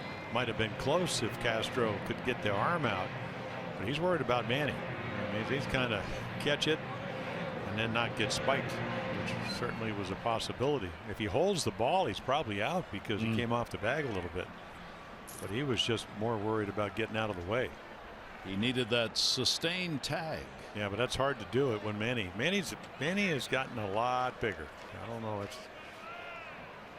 don't know if you want to get in the way of him rumbling into second. RBI chance, and he's going to get it. Wellington Castillo, the base hit, and the stolen base matters. Manny Machado scores, and the Orioles are on the board on the Castillo RBI. Now, we talked about the little things last night. A walk by Jones, sacrificed by Hardy, and all the little things, and the stolen base. So the Orioles, they play small ball. I mean, this is a broken bat. Little backup slider right off the label. Theo with 14 home runs last year, but if you watch him take BP, it's all about trying to hit the ball back up the middle, and he does that, and the Orioles get on the board. First RBI in his 4th hit of the season for Wellington Castillo. And the Orioles get yet another 2-out RBI. Young-Soo Kim goes after the first pitch and fouls it off. He picked up a base hit in his first at bat in the ball game. So another game being played out, as these early games have tended to be pretty close. 0-1, 2 down. Tanaka surrendering a broken bat single.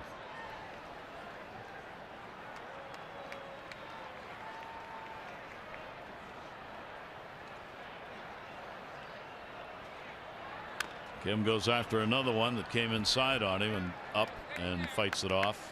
Top of the ball, just chopped it foul. Now the count goes to 0-2. There is Manny, and the leadoff walk, as so often happens, coming around to score. Castillo getting him in.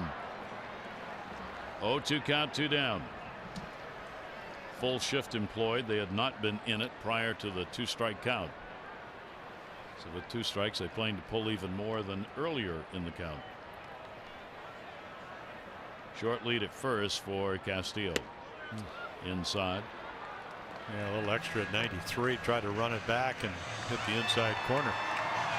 Yeah, the one thing about Kim we found out last year, early, 0 for 23 in spring training. It took him a while to adjust to the fastball velocity coming over from Korea. But he was a dead red fastball hitter by the end of the season. He didn't miss too many. 1-2 delivery on the way. Worked him inside. Swinging bunt. Tanaka, no play, infield hit. Yeah, no, really no way, even if he catches it, that he's going to be able to throw out Kim, because again, he's going to catch it. His momentum's going to take him into the baseline. He's not going to have enough time to clear the runner. So again, I mean, you could see him coming down, and then also he's out of the base path. You got that 45-foot line, so he takes away any angle. It doesn't really matter because he doesn't pick the ball up. The Orioles, another swinging bunt, base hit, and have runners on at first and second base, and another scoring chance to get it tied up or better. Orioles 1 for 2 in these situations today. Here's Jonathan Schoop. Schoop popped out his first time up. And Jonathan with a chance to do some more 2-out damage against Tanaka. He has not had an RBI yet. 3rd infield hit the Orioles have picked up so far this year. Boy, those can turn into runs in a hurry, extend innings. Tanaka's delivery to him hits him. Oh, nowhere to go on that one.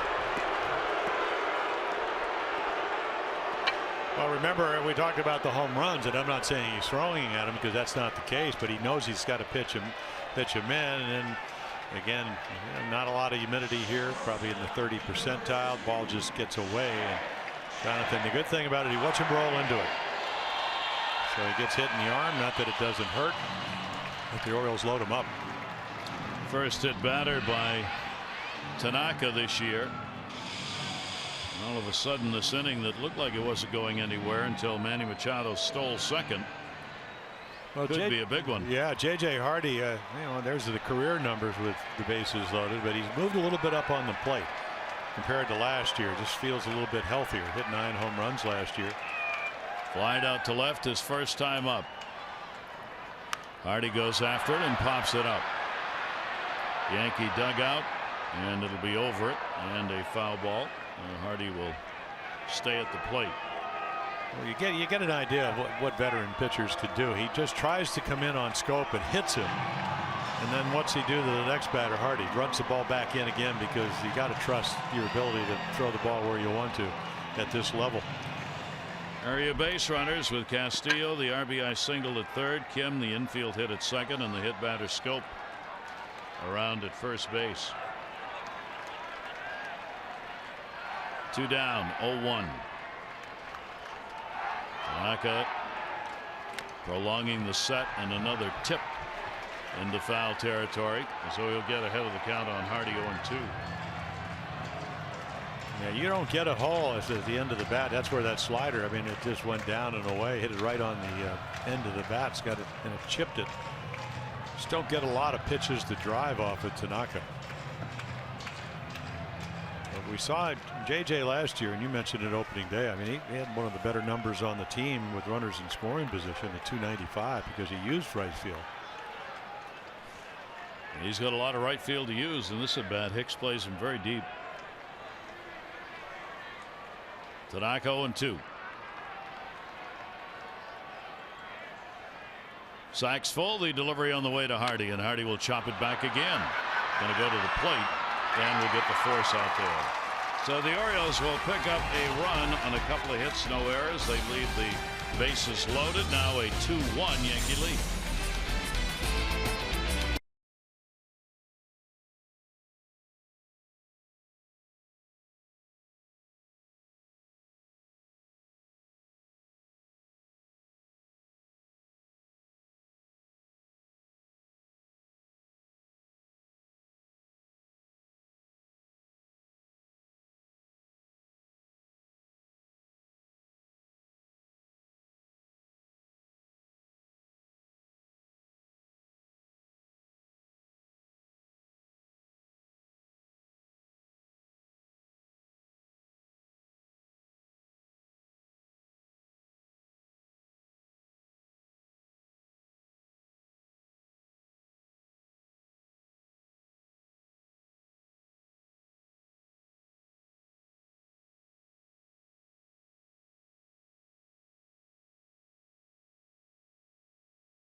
The top of the fifth, Gary Thorne, Jim Palmer with you here on this Saturday afternoon for the Orioles. We said Kevin Gausman, Dylan Bundy so important to how they're going to fare this year as a ball club. Great outing in game one, Jim, and you just by looking at him you get the sense that this is the confidence year that he's ready to do it. Well, this is going to be the second full year that he's been a starting pitcher, and you know, we look at the record last year, 9-12. He pitched much better than that, especially down the stretch. They don't get him a lot of runs.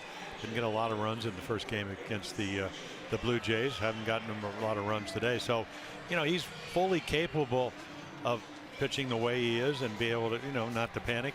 But again, the Yankees done a nice job of kind of poking the ball around, and you know, again, the ball by Hicks off the wall was the ball hit real hard. So, but they're a scrappy lineup. Yeah. And they really, you know, he's just hoping that he'll have an easy inning, and then maybe they'll get him a little bit of offense. Otherwise, this will be pretty much what you expect, the battle of the bullpens. Yep. So Gausman will go to work here against Sanchez, second in the order. Holiday and then Carter are due up, and will take the pitch outside for a ball. Yankees bullpen had not been scored on early this season prior to the ball game last night, and the Orioles obviously were able to pick the win up. Tyler Clippard gave up the 2 runs, only 1 earned out of the bullpen for the Yankees, and the Orioles bullpen continued to shut them down last night with Drake, O'Day, Hart, Brock, and Britton coming on, and after 4 1/3 by Jimenez, the Orioles bullpen surrendered nothing. Sanchez has popped out, struck out, 2-0 count on him. Takes the pitch away. We talk about hitters triggering their swing. Sanchez has such an obvious triggering move. I mean, he wants to drive the ball every time, so you get a real movement of the bat and body when he gets ready to go after a pitch. He's still, and then and it is in there for a strike. Yeah, but it's a very, very short, powerful swing. Yeah. You know, and it's also a swing that I mean, now Ted Williams said this when he's managing the Senators down in Miami Stadium. He came up. He said, "Hey boys, get a good pitch to hit, preferably a fastball, and you have to have a 6-degree uppercut." And outside corner, you'll stay right there. And now all of a sudden you read, I mean, you know, if you read all the magazines, you know, you look at Daniel Murphy, why are you hitting the ball better? This is a slider that he thinks is low, but they get the call. He's saying why you're hitting it the way you did. Why do you win the National League batting championship? Because I got the ball in the air. You know, and a lot of hitters, and that's what Mark Trumbull last year led the American League, major leagues in home runs. 24% of his fly balls went for home runs. What did he try to do? Get the ball in the air. 3 ball, 2 strike count. Infield shift on against Sanchez. Ted Williams had continual arguments with everybody. Of course, he did about everything while he was alive, God love him. But about that uppercut a lot. There were some instructors who were trying to hit down on the ball. Others said you got to have a level swing, and Williams always did. And Sanchez may be hurt here. Williams always said you got to have an uppercut. He's hanging onto his right elbow, or he already has some kind of a guard on there.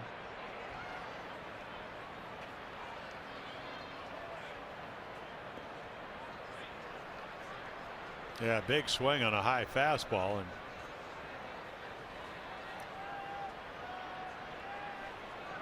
and he's coming out. Well, that's not good news for the Yankees, as Gary Sanchez, their catcher, coming out of the ball game with some sort of an injury, as they say in hockey, upper body, here in the 5th inning. He really winced, as you saw on that cut. well, anytime you're around the elbow, you start thinking about medial collateral ligaments, or whatever. So you certainly hope that's not the case. That's what Austin Romine, the backup catcher for the Yankees. So Romine comes on. They've already got Greg Bird down with that little contusion of the ankle foot. And Girardi's going to lose his starting catcher here today. Not quite halfway through the ball game. So Romine will come on with a 3-ball, 2-strike count already in place against Gausman. Kevin will get to take some extra throws here as Romine loosens up. Romine has not had an at-bat yet this season, so his first shot at the plate will come in an unfortunate situation for Romine and the Yankees. Last year with the Yankees, hit .242 at 165 at bats, 62 games, 4 homers, and 26 RBIs. 3-ball, 2-strike delivery on the way. Romine takes it, and it will be a walk. So Romine is on. 3rd walk surrendered by Kevin Gausman. Here's our PNC minor league report. PNC for the achiever and you. Well, we talked all spring about the fact they had a lot of guys that made really the guys making the ball club, or trying to make the Orioles much more competitive. And Johnny G, as we call him, and, played with the Angels the last couple of years. Great minor league numbers with Kansas City. He can play. He doesn't hit a lot of home runs, but he can slash balls. So Kevin Gausman again, long inning to get that 1 run, and the last thing he wanted to do was walk Sanchez Romine to lead off this inning. Second leadoff walk he surrendered in the ball game, and the 3rd of 5 innings with the leadoff man's been on for the Yankees. Matt Holliday is singled and flied out. We mentioned Kevin Gausman in that last start, 4 walks, the most he'd surrendered since August of 2016 against the Giants. And that was the only time last year that he issued 4 or more walks. And then he gave up the 4 walks in the start against Toronto, and he has walked 3 here in start number 2. Well, weather has a lot to do with it because of the feel factor. But again, I mean, if you look at Tanaka, he's walked more than he ever has against the Orioles. That pitch will catch the inside corner, and Holliday, a 2-ball, 1-strike count. He said, I'd rather hit 3-0 than 2-1. Certainly not going to get you any affection from the home plate umpire. Home run, 4 RBIs on the year for Holliday. and that one's too far inside. So falls behind again on the 97-mile-an-hour pitch at 3 balls and 1 strike on Holiday with Carter waiting on deck.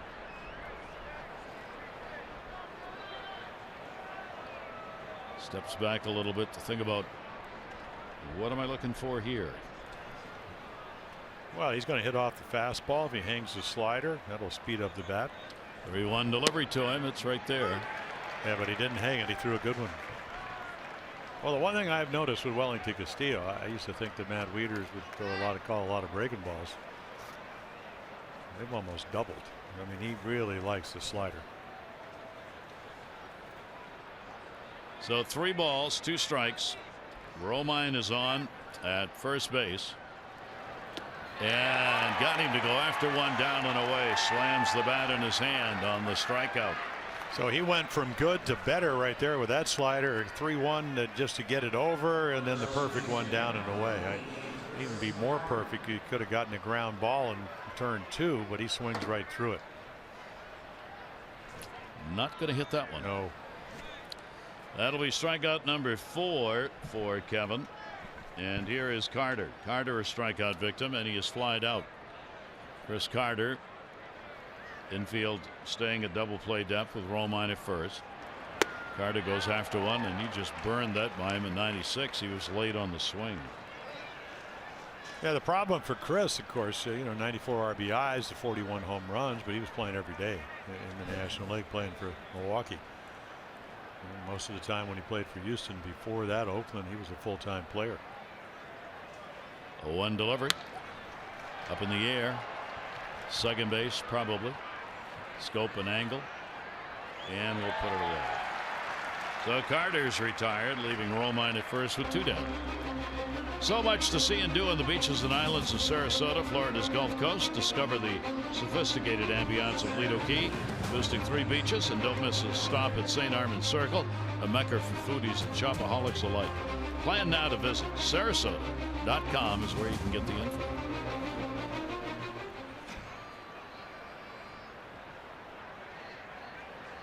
So 2 away. Yankees have not been able to score in the 3 innings they've gotten the leadoff man on. They scored when they got the 1-out walk to Headley to start the inning in the 2nd. Torreyes with a 2 RBI base hit. And the Orioles answering in the 4th inning on the RBI single by Wellington Castillo. Gausman now with 2 down. Romine at first. Ellsbury is flied out and grounded out.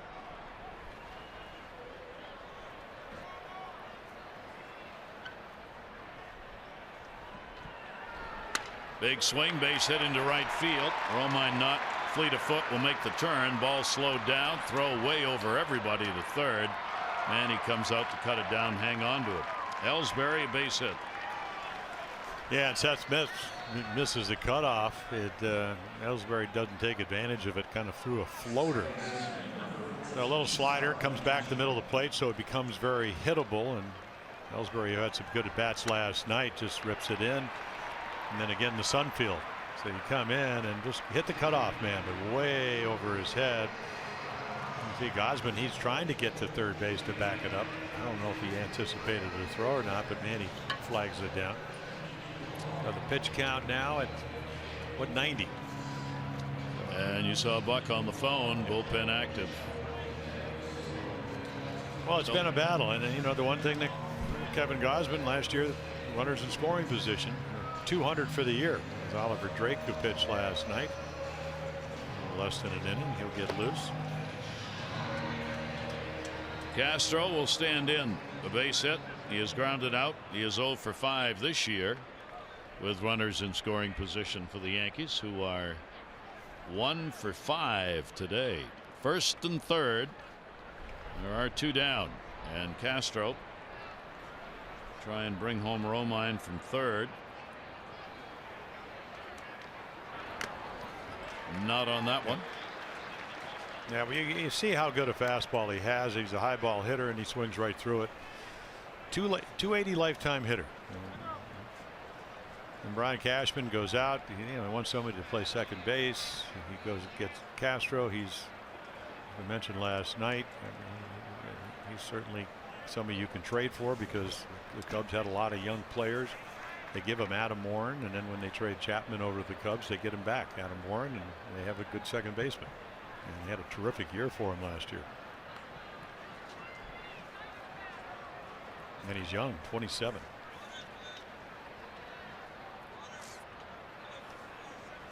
Gosman will step off the slab. 0-1 count, 2 down. Yankees here have lost starting catcher Gary Sanchez to an injury on a swing here leading off the 5th inning. That's why Romine is on at third base and will be staying in the ball game to do the catching.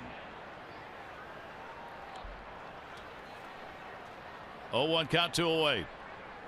Gosman looks. He didn't have to throw it, but he did. Yeah. He did. Man, he was not moving to the bag at all. And a balk and a run. So why is it a balk? A balk has been called, I think, by the home plate umpire, Trip Gibson. Yeah, but why? Buck will find out.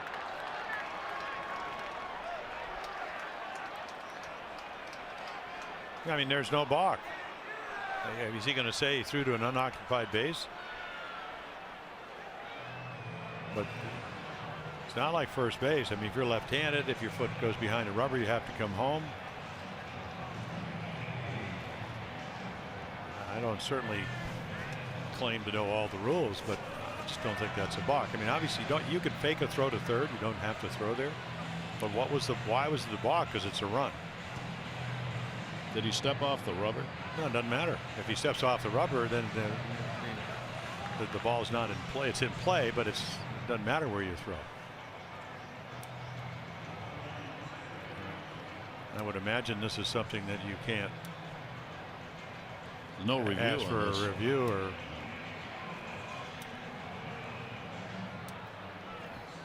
Crew chief is there. Brian Gorman, who's the first base umpire, and the crew chief moves in on the discussion. The home plate umpire made the call. Trip Gibson on a balk. That's a big run. So the Yankees pick up a freebie on that one. As Romine crosses and Ellsbury goes down to second base. And the Yankees have a 3-1 lead. Yeah, I mean, they get the run, they get the runner in scoring position. You're kind of wondering whether Ellsbury with his speed is going to steal anyway. Checking on the bullpen to make sure he's got somebody ready, and does down there. So Castro stands back in 0-1, 2 down now with a runner at second base. Gosman's got to settle it right back in. Castro will take the pitch, and it is there for a strike. We'll try and get a read on what they called that balk for. The only thing I can think of is what you said, Jim, and that's an unoccupied base, but I don't know. 0-2. And that pitch will be taken up. Well, I mean, that's probably a misinterpretation because the base was occupied, but by a runner. Yeah, it wasn't occupied by a fielder. Defender, yeah. And Manny, as you mentioned, didn't really. I mean, because he was probably surprised, as I was, that he even threw over there. I don't know. I don't know. It was almost like he was, you fake the third and then you go throw to to first. 1-2 delivery on the way. Castro will take it inside. So this inning goes on. There have only been 5 hitters that have come to the plate, including Castro, but it seems like a lot more than that just because of all that's gone on here with Sanchez having to lead, Romine on to run, and the balk scoring Romine from third base. 2 balls, 2 strikes. And that will be fouled away. And you have to believe Castro gets on. Buck's going to go to the bullpen. 2 balls, 2 strikes on him. 3 walks, 4 strikeouts for Kevin Gosman. 2 of the walks, 2 of the runs have been off those free passes. The one in the second inning, Chase Headley had a walk, scored on the Torreyes single, and now the balk scores Romine after Sanchez's at bat. Runner goes down to third. That is foul. So Ellsbury took off with a 2-ball, 2-strike count.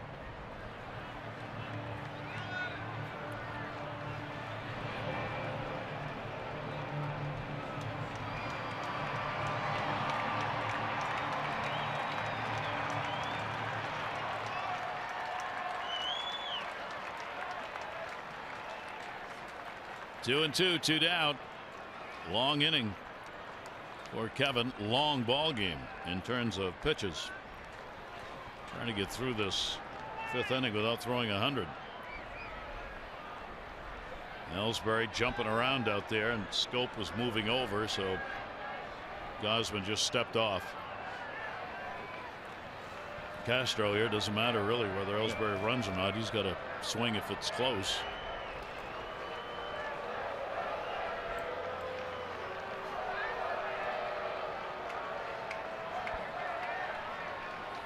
Two. Runner not going in the dirt. Did he go? No. Ryan Gorman again down at first base on the check swing call. Yeah, a little slider, and this is what Brian's looking at. Nope, didn't swing. Nice check. And one of those frustrating innings. Didn't want to walk Romine or Sanchez, who got hurt. Ended up walking Austin Roman on a 3-1 fastball in the dirt. The whole game for Kevin, good stuff, and this command a little bit off today. 3-2. Full count delivery on the way. Ground ball to the hole. That's going to be a base hit. Ellsbury will score easily, and the Yankees come through with another big hit. Castro picks up the RBI. Yankees extend their lead to 4-1. Yeah, a little slider that again, not a horrible pitch. It's just Castro. He's strong. He hit 21 home runs. Watch him go out and get this one. I mean, just the rear end's almost in their dugout, but strong enough and quick enough. Bat gets it by Hardy. And again, it didn't matter. I mean, you could have cut down Ellsbury lead with 2 outs going on contact. He's going to score. So that'll do it for Kevin Gausman. The Orioles starter will leave. Yankees have the 4-1 lead, and we'll see the Orioles bullpen.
To you by Jiffy Lube. Jiffy Lube stores now do brake services. Stop in and let Jiffy Lube perform a free brake inspection daily.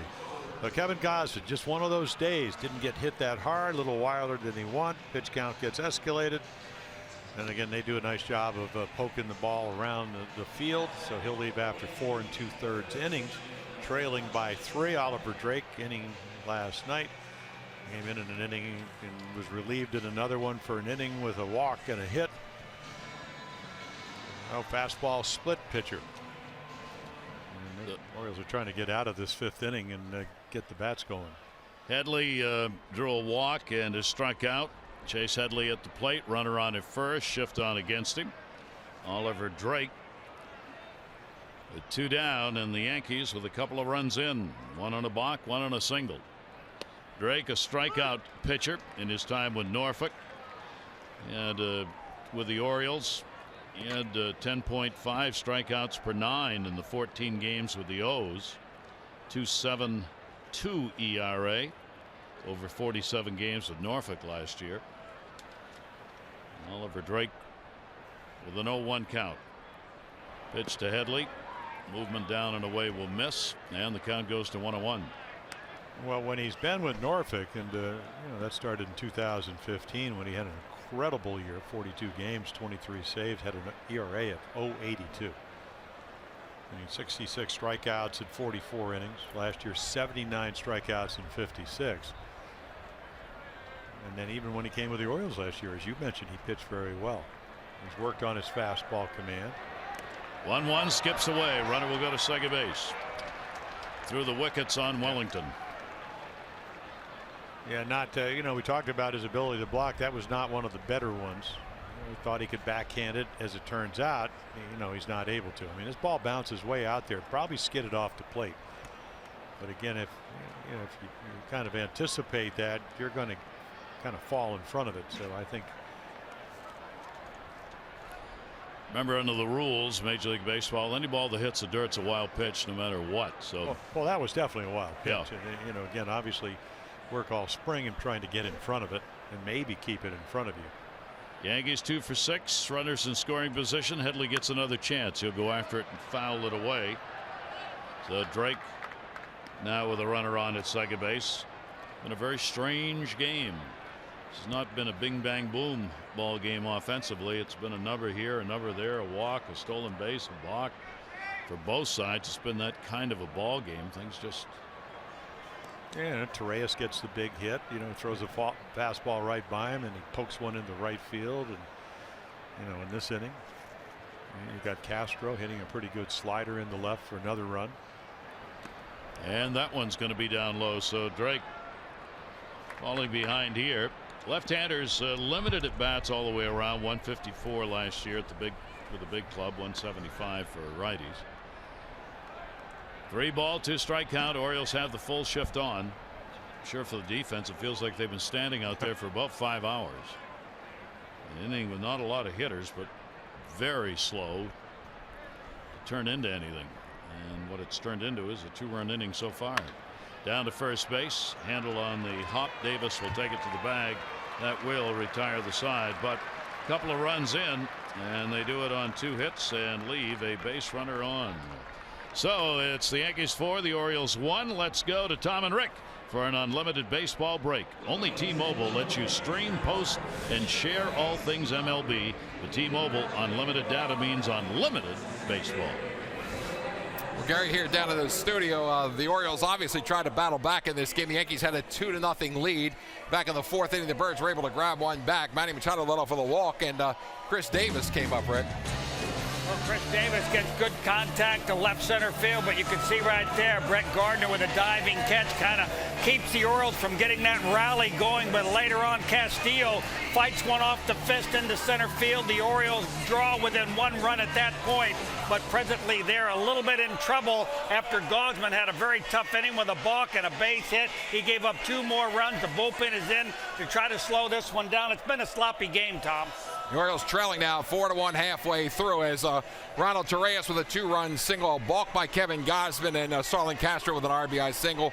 Wellington Castillo with an RBI single for the Orioles. Again, the Yankees lead 4-1 halfway through game 2 of this series. And this unlimited baseball break was brought to you by T-Mobile. Let's go back upstairs now to Gary Thorne and Jim Palmer. All right, Tom, Rick, thanks very much. And right, kind of a sloppy game the way it looks right now in the box score. Oh, there it is. And, again, the first stolen base since 2015 by Manny Machado, and then the soft single by Castillo. Kim with a, regular single and infield single. So not a lot of offense yet. And, of course, the benefactor is Mr. Tanaka, who has yet ever. This is his 6th start against the Orioles, ever given up over 3 runs. And pitched over 7 innings. So we'll see if he does that today, but he does have a 3-run lead going into the bottom of the 5th. Here is Kevin Romine, who comes in for Sanchez. Probably will not get a report on Sanchez during the game. Actually, Austin Romine. Kevin is. It's Austin Romine, I believe. Yes. Yeah. You said Kevin, but Kevin, he plays for the Tigers. We saw him on TV earlier today. Yes, we did. The Romines are everywhere. I want to have a romaine Artie salad family. tonight. Oh, that's romaine. Romaine. Oh, Lord. Yes. Well, it's been that kind of day. Yes, it is. Yeah. Here is Smith. And as I said, as soon as I said we probably wouldn't get a report, we're getting a report. On Sanchez. We'll let you know what it is here in a minute. Smith has struck out and flied out to center field. Shift on against him. Jones and Manny Machado coming up. They're saying Gary Sanchez left the game with a right bicep strain. Well, hopefully that is the case, because that's a lot less serious than the ligament problem. Yeah. I'm telling you, you have a problem when you have muscles. That's why I've never had any problems. Pitches a strike on the outside corner. 1 ball, 2 strike count from Tanaka. 2 walks, 4 strikeouts. And you kind of like that strike to ball ratio, 2 to 1, and of course that's what he prides himself in, the ability to put right on the corner. And that one is going to be down low. So the Orioles again, as happened last night, needing some base runners, needing to come back on the Yankees. The Yankees will hope they don't have to go to that middle part of the bullpen early, that Tanaka can carry them into that 7th inning, maybe beyond. 2 ball, 2 strike count. And that one's going to be down low. Well, he did have a long inning. I mean, he did get a couple of extra runs to work with, so when that happens, you usually come out and use those 9 pitches to your benefit. Make sure that you work on just your feel. And again, it's one of those days where the wind is blowing. Pretty good time to pitch now. Harder to see than to fling it. But after one up a little bit, protecting on it, fouls it away. They've stayed in. Tanaka stayed inside as much as possible on Kim and Smith in these at bats the two of them have had, and these left-handers. Well, he has the ability to pitch to a scouting report, and they know Seth Smith, the home run he hit last night. Larry Rothschild, his pitching coach, looking on. So they say, how do you want to get him out? And you want to get him out by staying away from the fastball. And even 3-2 with the 3-run lead, they threw him a slider. Again, the full count delivery on the way, and that one tagged foul. And that's why. There's your fastball and a drilled foul at 93. But he knows, talking about Tanaka, I mean, we saw the Orioles get back in the game last night when Severino, throwing 97, 98, walked Adam Jones with a 5-1 lead. Manny Machado would follow with a 3-run home run, and the Orioles were back in business. He does not want to do that.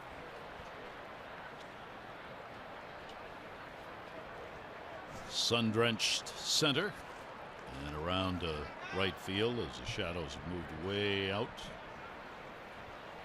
Smith gets a new bat with a 3 ball 2 strike count on him. Just looking to get that leadoff man out as they did in the 4th inning with a walk.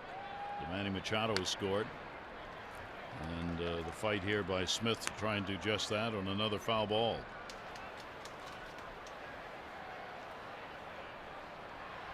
Smith would have been the leader for the Orioles in pitches per plate appearance last year. This is not an uncommon at bat for the 34-year-old veteran. He fights off a lot of pretty good pitches. See what Tanaka does here. 3-2 delivery again, and another one foul back and out of play. A pitch count into the low 66. I mean, that's as hard as he's thrown all afternoon. The last 2 pitches at 93.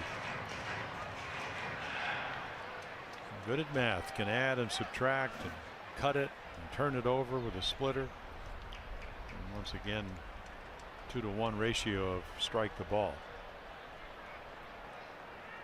Again, 3-2 drilled center field and diving and can't get it.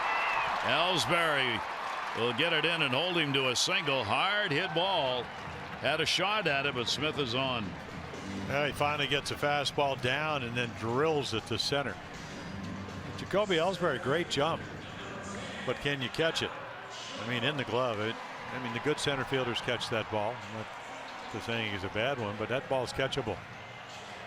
And I'm not saying that the sun didn't affect him.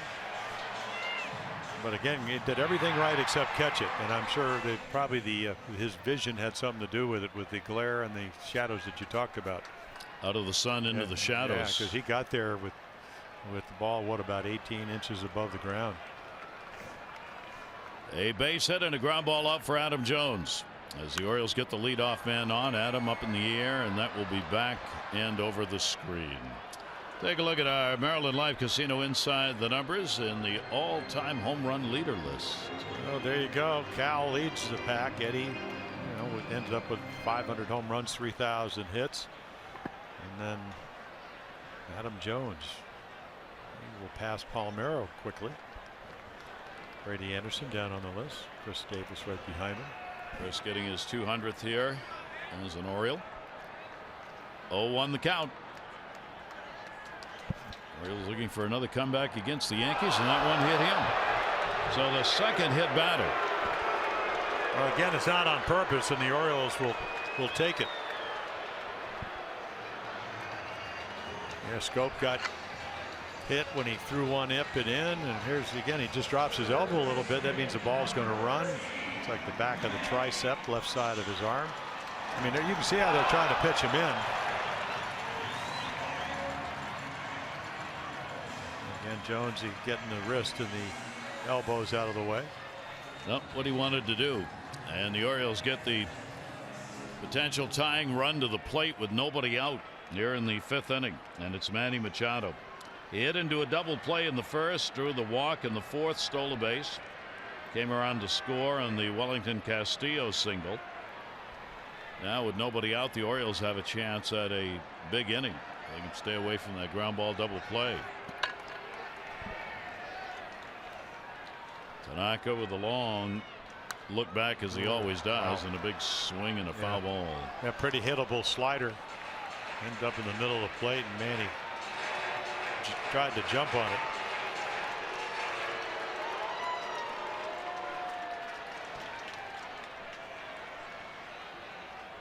Manny Machado and Mark Trumbo. They had the most at bats last year with a runner in scoring position for the Orioles, each with 137.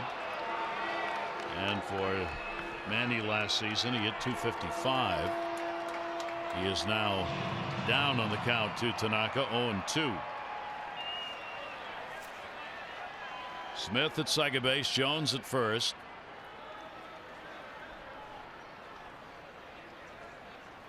Oh-2 delivery on the way. Down the line, right field. And that's going to be off the wall. Runner coming home is Smith. Ball bobbled a bit, but they'll hold Jones, and the Orioles have a chance for a real big inning as Manny Machado delivers the RBI in the double, and it's 4-2. Yeah, Tanaka's saying, I didn't want to hit anybody. I didn't want to hang a slider, so let's go back right here. Hanging slider, swings through it.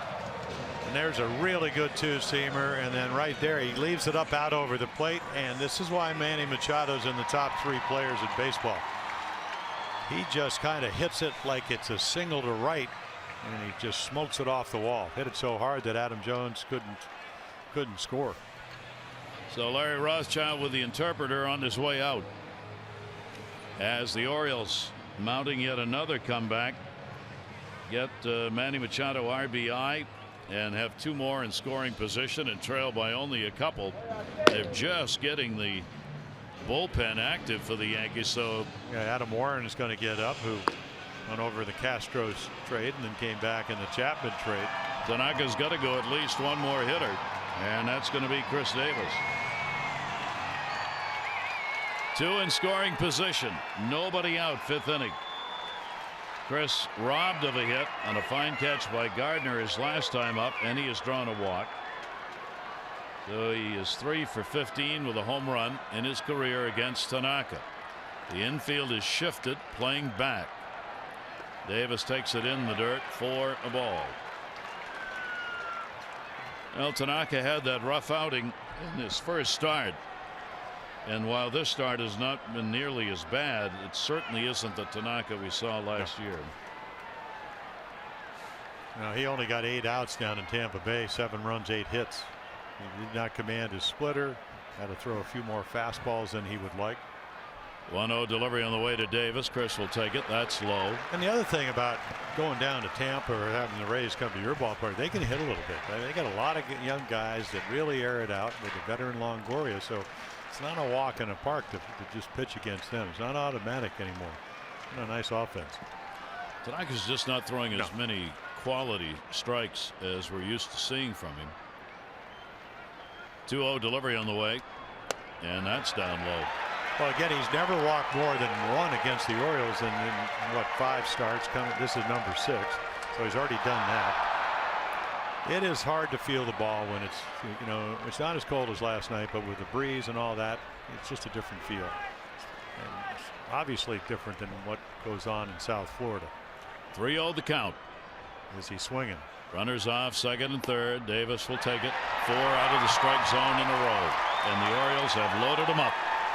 Well, when you hang your head like that, you'll see if that'll get Girardi out to the mound, give Adam Warren a few more time. You know, maybe he likes this matchup. But Tanaka's, as you say, Jim, his actions on the mound right now looks like he's toast. Just not much confidence. He didn't want anything to do with Davis. And now he gets Trumbo. Now Trumbo has struck out twice. He is 0 for 5. The only times he has faced Tanaka. With 3 strikeouts, so you know, I'm not sure you really want to load him up to pick your poison, but maybe, nobody out. Yeah, maybe he feels comfortable doing this. Trumbo will take the pitch. It is in there for a strike. Wow, 97. Still has the arm. I guess so. Where did that come from? Area base runners. The Orioles. Jones hit by a pitch. Manny Machado got a double, and then Davis the walk. And it's the Orioles getting the base runners on. They've been retired only once. 1-2-3. Tanaka's 0-1 delivery on the way, and that'll be taken for a strike as well. At 91. Yeah, a little splitter. So I mean, all of a sudden, I don't know if I've ever seen Masahiro Tanaka throw 97 miles per hour, and then the splitter at 91. Bottom dropped out of it. Amazing how he's so much more confident pitching to Trumbo than he was pitching to Chris Davis. 0-2 the count. Orioles looking for a big inning here in the 5th. Last night, 3 runs, 2 hits in the 5th inning. Here's Manny Machado with the 3-run homer. Here's Tanaka's 0-2 delivery on the way.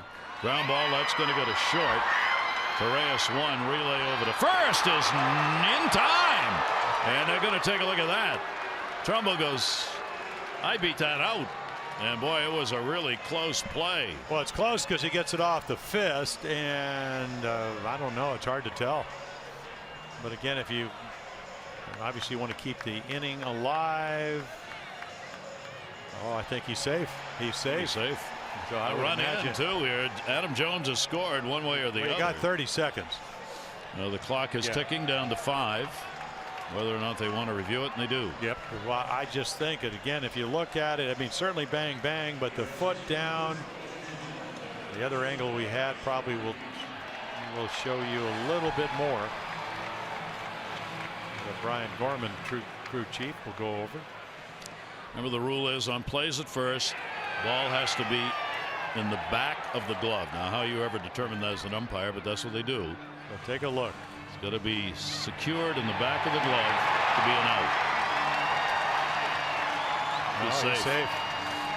I mean, from that angle, if they don't turn it, I don't know what they're looking at. Now, the challenge by Buck Showalter, and it's pretty quick. He's safe. Yeah. So Trumbo will be credited with an RBI in the fielder's choice as Adam Jones scores, and it is a 4-3 ball game. Yeah, so you get the run either way, but now with only 1 out, you have runners at first and third. And they did everything they could to turn the double play, but because he hit it off the fist, I mean, Torres comes in, Castro makes a strong throw, but Mark Trumbo hustles it down, so he gets an RBI. Well, the Orioles making a big inning out of it, and an important one. Here's Wellington Castillo. He picked up an RBI base hit in his last at bat. Mark Trumbo gets his 3rd RBI of the season. Over at third base, Chris Davis. Trumbo at first. One out. Castillo had to stay away from the ground ball. Double play. Try and get that, at least get that run in from third base.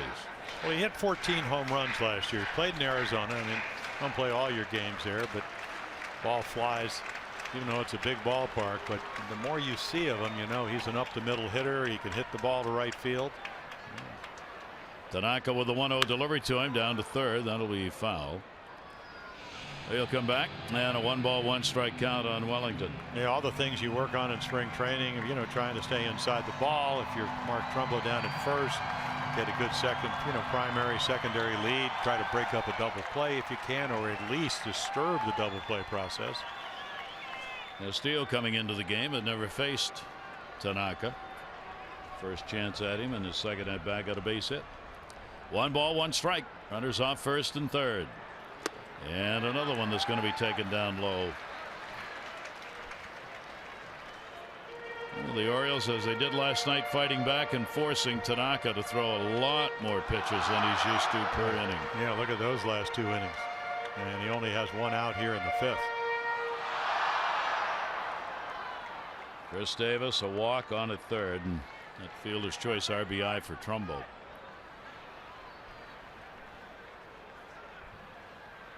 Set up away, and the 2-1 delivery came in and up high.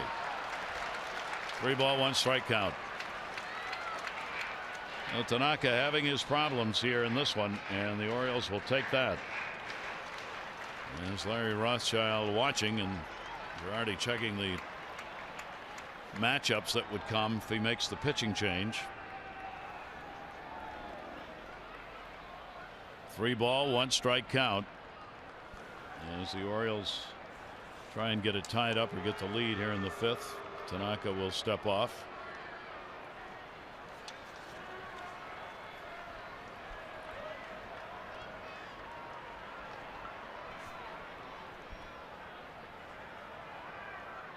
The 3-1 delivery on the way, and they're loaded again. Well, as was true in game 1, this is not the Tanaka that we saw last year, and Girardi's going over to talk to Rothschild. Well, you know, I'm sure Larry said, hey, I mean, the command's not there, but the stuff is there. I mean, he's used all his pitches. We saw velocity, so he's not tired at 96 that you never see. But it's a tough day to command your strike zone, and then again, it's, as you pointed out, this is no reflection on Trip Gibson. I mean, he's probably a little bit more of a hitter's umpire, so the borderline pitches may go towards the hitter, not the pitcher. It's only this is 4 walks in the ball game now by Tanaka, and it's only the 5th time in his career that he has given up that many walks. And the Orioles, the bases loaded for Kim, who's had 2 singles. And Kim with a big cut. That's right where Tanaka's tried to go against him, staying in. And there's again 97. Still only 1 down. 7th batter of the inning for the Orioles. Kim getting a chance to pick up a go-ahead RBI. Infield, of course, looking for that ground ball, try and turn 2. Tanaka's delivery to him. Kim will take it. I mean, even that one at 95, so he's gone to a whole nother stratosphere as far as velocity.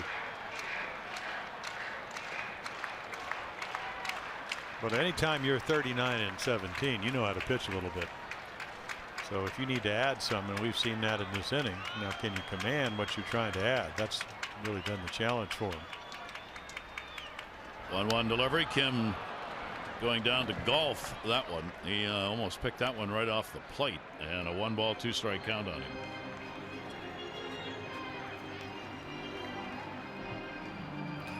Well, the Masters is going on, and right here, I mean, he tries to stay alive. As we mentioned, better fastball hitter than breaking ball hitter. The league knows that. 1-2, Sacks full. And check a third, and no. Well, 97 up and in, and then run it away at 91. Watch this ball dive down and away, and There's Romine trying to catch it and present it to the umpire. He thought he might get the check swing. 2 balls and 2 strikes. Tanaka grinding through this 5th inning, or trying to. Well, the pitch count is over 30 already for this inning. Runners off every base. Delivery on the way, and the pitch is away. Look at that 98. How's he doing this? I don't know, but he's not throwing strikes. No, he's not. He's not commanding it, but he's maybe do a little less and get a little more. Well, yeah, but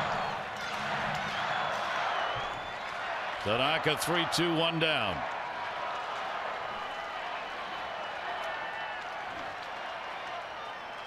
Kim waiting on it. 3-2, strike called. He got him.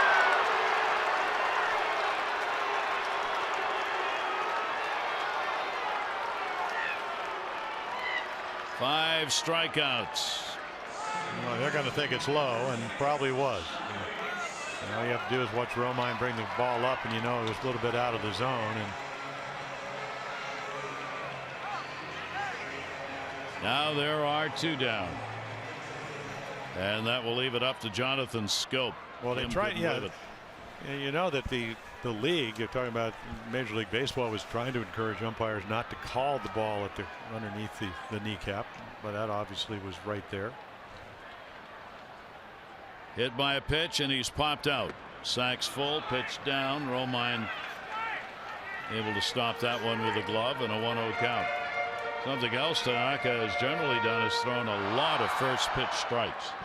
He has not done a lot of that in the ball game today, and it does make somewhat of a difference. Last year, after a first strike, hitters were 189 against him. First pitch of ball, it jumped up, still just 237, but still above the 189 mark.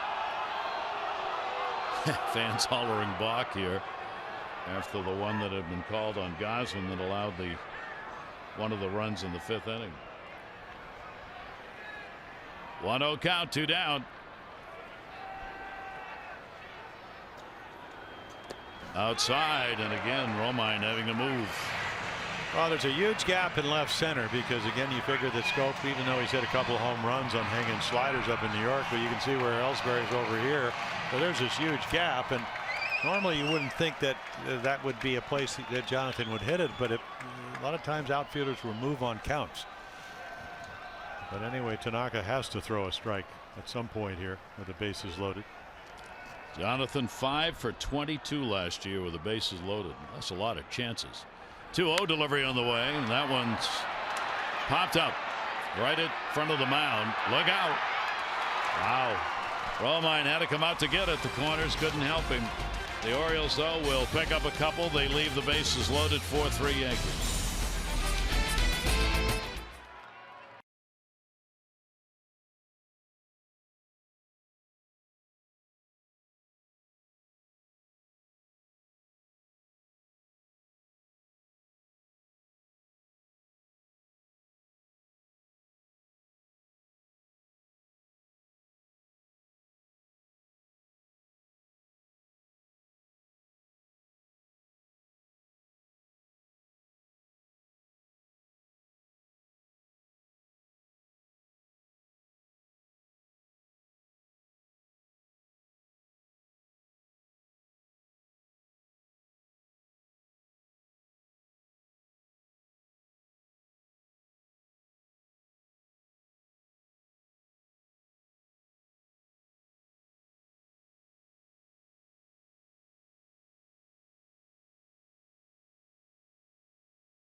Birdland community hero Azma J. Hanif Since '07, she has opened her home to those in need. No government support, does it herself. She's converted her home into a shelter for women and children.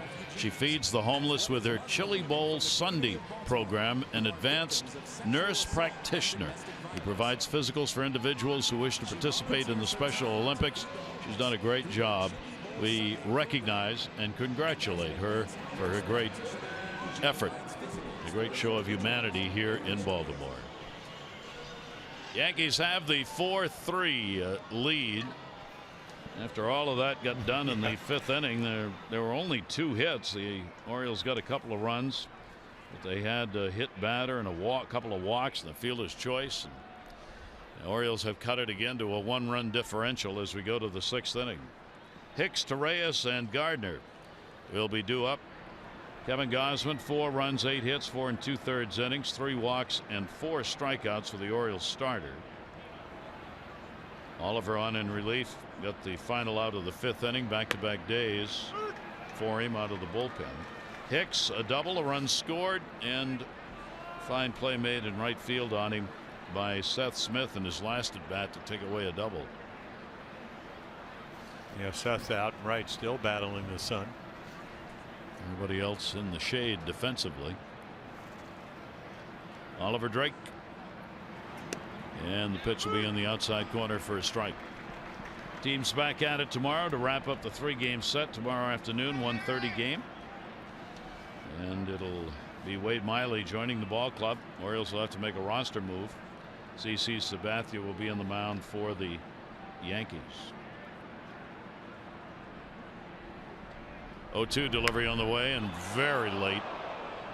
Boy, we've had some foul balls over there in that same section. 2 foul balls and a piece of a bat in virtually the same area in this game. Sabathia up to take a look because that was ripped into the seats. Another left-hander for the Orioles to face, and Wade Miley on the right coming off the DL talking to Dylan Bundy. That move won't be made until after the game. 0-2 count. Hicks will take that one away.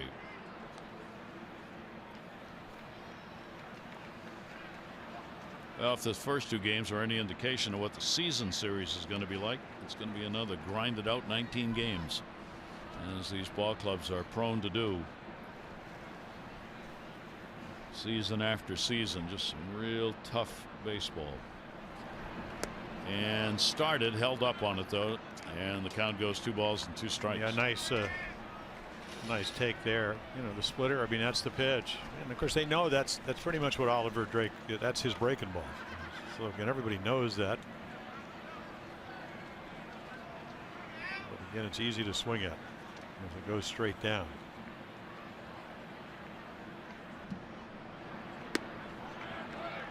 And that one's going to be taken. So the count goes to 3 balls and 2 strikes on the leadoff batter. Hicks, switch hitter. Not much against the lefties. Hit only a .161, 249 off right-handers.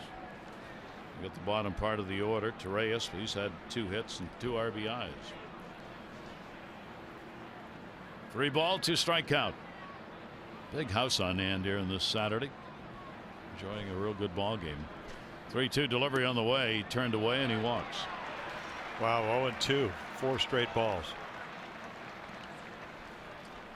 Another leadoff man on. Well, if the bases are loaded with Chris Davis or Adam Jones at the plate, we don't want you to miss a potential grand slam.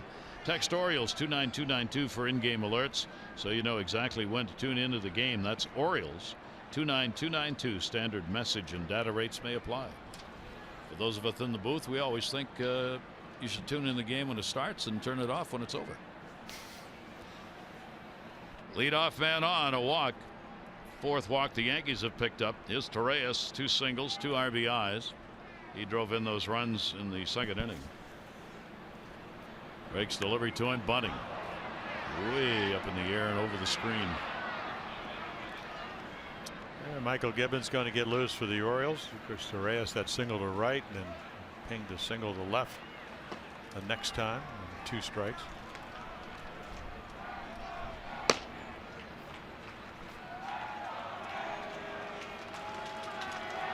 Gardner, the leadoff batter for the Yankees, is on deck. Well, you do have an option. I mean, it's hard to hit and run when the pitcher's ahead because you can pitch out, but you got a little bit of speed at first in Hicks. You got a contact hitter at the plate. Oliver Drake knows that.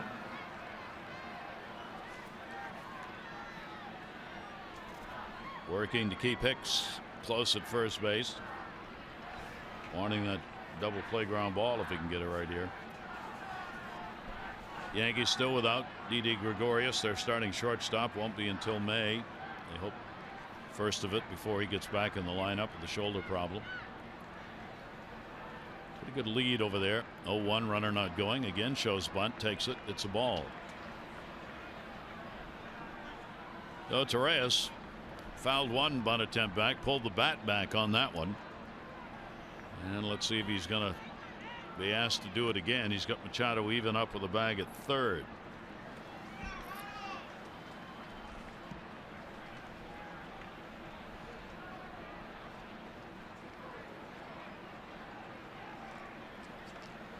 One ball, one strike count. Runner back. Strategy, of course, for Girardi and the Yankees. They're trying to get to their last three in that bullpen to finish off games so that with a lead. So if they can put another run on here, go up by a couple, gives them a better chance to do that. They could not get that done in the ball game last night. 1-1 delivery on the way and didn't obviously bunt. Fouls that one off.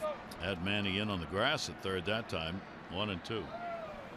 I mean, Torres, only hit the one home run last year, but 7 doubles, 4 triples. Went through a period of time because he didn't really play that much where he went 30 at bats without striking out. So he's a contact guy. Picked up from the Angels in a trade February of last season, 2016. He had 106 points higher on the road than he did at home for Torres. Runner goes. Oh my gosh. In the air to right field. Runner's gonna have to go back. Maybe a chance for two. Smith throw to the bag, not in time. Runner Hicks had an enormous jump. He was halfway down before the ball was out of the hands of Drake. So they do run and hit. There's the runner. Try to hit the ball behind him, which he does, but he gets it in the air, and then again Hicks can run a little bit, so he's back easily. Because part of the run and hit is you do look to see where the ball is hit, and when he sees that, able to get back. So the runner remains at first with 1 out. That'll bring Brett Gardner up. Gardner a walk, a single, and he has flied out. He's picked up another stolen base in this game. He's got 3 stolen bases in the first 2 games against the Orioles this year. Only 1 out.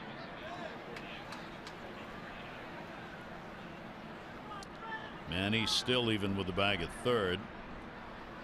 Will take the pitch in there for a strike. He's Warren up for the second time.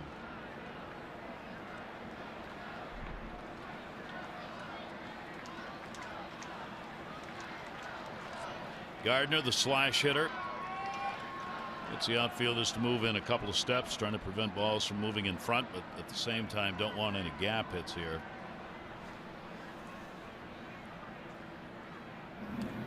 Throw over, and Hicks is back to the bag. Well, Gardner a couple of years ago, I mean, he was hitting 15, 16 home runs. That dropped to 7, but he could put a charge in the ball. He'd work the count because you mentioned over 4.25 pitches per at bat, which is up there with the league leaders, and you get behind him and he'd sit on balls and drill them. So he does have a little more power than you might anticipate.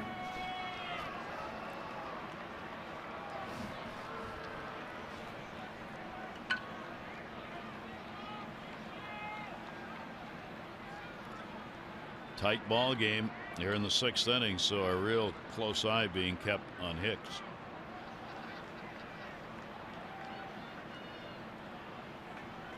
Not running. The 0-1 delivery is outside, and a 1-ball 1 strikeout on Gardner. As we said, Gardner never swings at first pitches, doesn't swing at many pitches. Prefers to wait and wait and wait. Gardner with the 5th lowest swing percentage in all of major leagues last year. 1-1. Just lull you to sleep defensively watching him in his at bat. And the count goes to 2-1. You got to have a good eye and you've got to have confidence, and you hit the way Gardner does.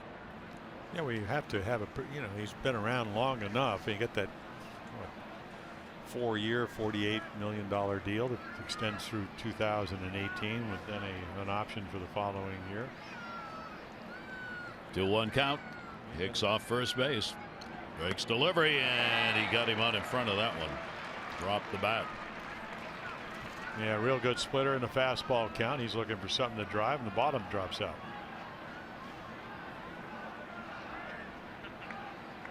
You can see him split his fingers, and the ball tumbles out, and that's Castillo makes sure that Hicks is not running. So Wright comes back to even it up. 2 balls, 2 strikes. Hicks has not made a move to go. Pretty big lead, though. And Wellington will try and pick him off. Davis a slap tag, but he's back.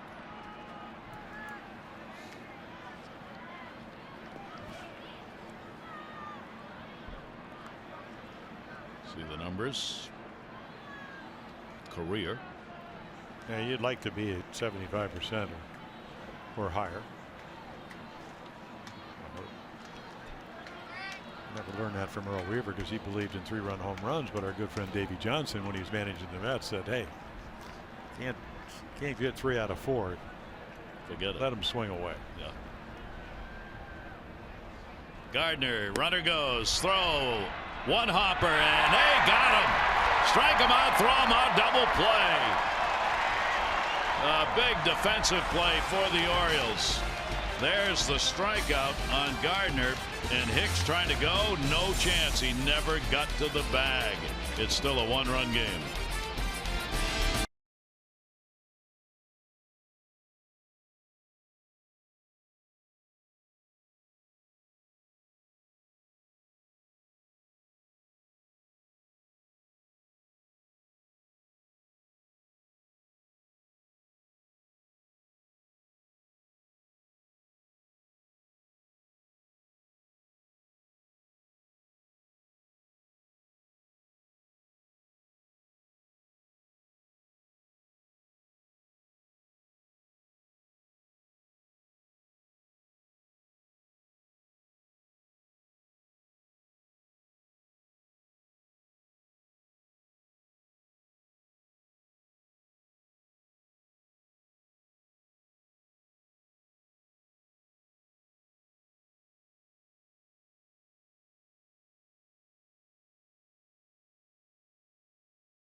The Yankees on the Torres hit, pokes it into right field. Seth Smith makes a great play, but Aaron Hicks with a great jump makes it 2-0, and then with the score 2-1 into the Bach, Manny Machado will steal a base, and then Castillo will dump a single into center field for his first RBI for the Orioles.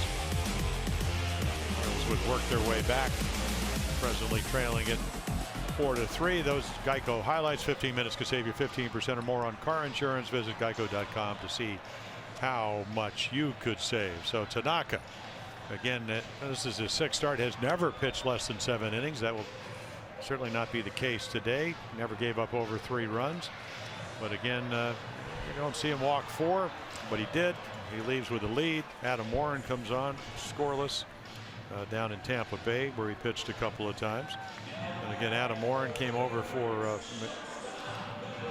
Starling Castro, and then when they traded Chapman to the Cubs, Chapman helped him win the World Championship. Adam Warren came back. He was one of the guys, Gary, that they kept as one of the candidates to start, and then they chose to go with Severino. But he's got starter stuff. He's got 4 pitches: changeup, curveball, slider, and fastball. And again, he can pitch, 92 to 95. Warren ready to go as J.J. Hardy will stand in. 29-year-old right-hander for the Yankees out of the bullpen, and see what the Orioles can do with him. J.J. Hardy is 5 for 11. Lifetime off Warren. And the pitch to him will be a slider that he did go around on the check swing. Brian Gorman the call at first base. And an 0-2 count. Hardy, Smith, and then Jones due up against Adam Warren. Again, the Orioles get into the middle part of this bullpen, and a strike 3 called, and JJ looking back on that bat that never got started. Well, 94, curveball, and then slider. I mean, that's the pitcher's pitch right here. And again, Romine can catch a little bit, so he presents it nicely to Tripp Gibson. You can see catches it right around the corner. Warren had a combined 7.4 mark, 4.68 ERA when he came to the Yankees. He ended up going 4-2 out of the pen. A better ERA than overall, 3.26 as a Yankee reliever. Worked 2 1/3 scoreless innings, perfect innings, in fact, his last time out against Tampa Bay. Another tight ball game. Seth Smith, top of the order, base hit, run scored. He has struck out and flied out. 3 hits, 7 at bats in the series. Shift on against him, and he will take the pitch, and it's up high. He delivered the game winner last night. Did he ever man on third and trying to get a sacrifice fly, but ends up lofting it over the right field wall into the flag cord here. Home run off of Tyler Clifford, who got behind him, and that's going to go into the shift over to get it as Castro will make the running throw. And there are 2 down here in the bottom of the 6th inning. Memberships for the Junior Orioles Dugout Club going fast. Now only the slugger plans remain. Sign up today. Birdland's best value and family entertainment. Memberships $25, includes tickets 6 games. Variety of exclusive items, including the backpack. So join in at Orioles.com/dugout club. Youngsters on hand. The beauty of a day game. The kids get to the ballpark and don't get home at 11:30 or midnight. Although unfortunately there aren't a lot of day games left. 2 away. Adam Jones with a big cut, and the strike on the foul ball off a 93-mile-an-hour fastball. 2 down, nobody on. Jones against Warren. Adams had a 5 for 14 off the Yankee reliever. Hit by a pitch, scored in the 5th inning, a base hit in the 1st, and he is grounded out. Slider up high and away. 1 ball and 1 strike on Adam. Wind has died down a little bit here at the ballpark at sunset time after blowing pretty briskly. Flags are quiet. 1 ball, 1 strike pitch in the air, center field, deep, warning track near the wall, and hauled in by Ellsbury. So Warren comes on as a very quick 6th inning, retiring the sides in order.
Baseball on Mass and brought to you by Antwerpen Toyota.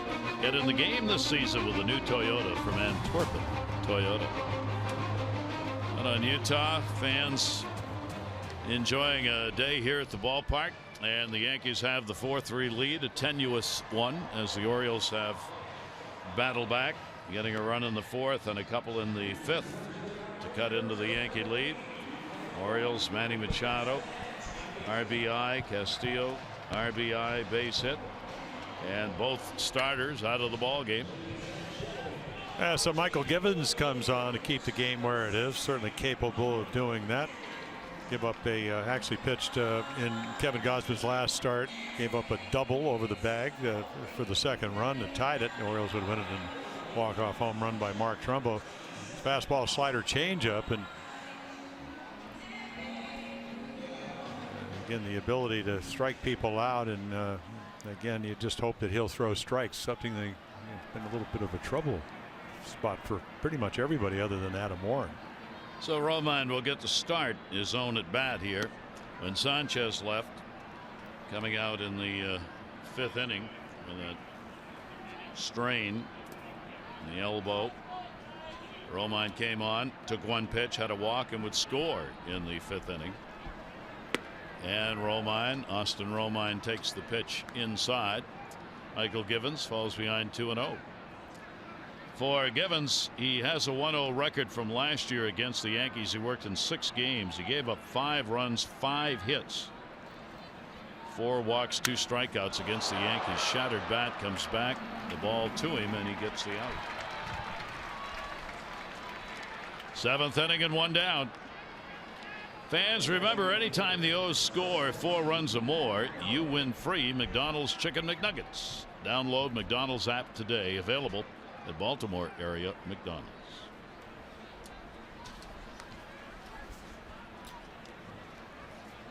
Leadoff man retired here in the 7th. Holiday, then Carter. 2, 3, 4 in the order for the Yankees. Holiday a base hit. He is 1 for 3. He's had a hit in 4 consecutive ball games for the Yankees. And we'll take the pitch for a strike.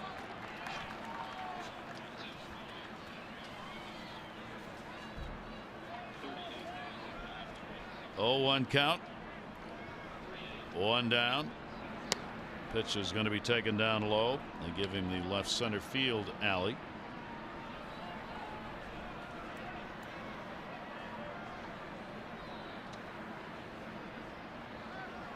Michael Givens, a 1-ball, 1-strike count. Ooh-ah. Yeah, that's a slider.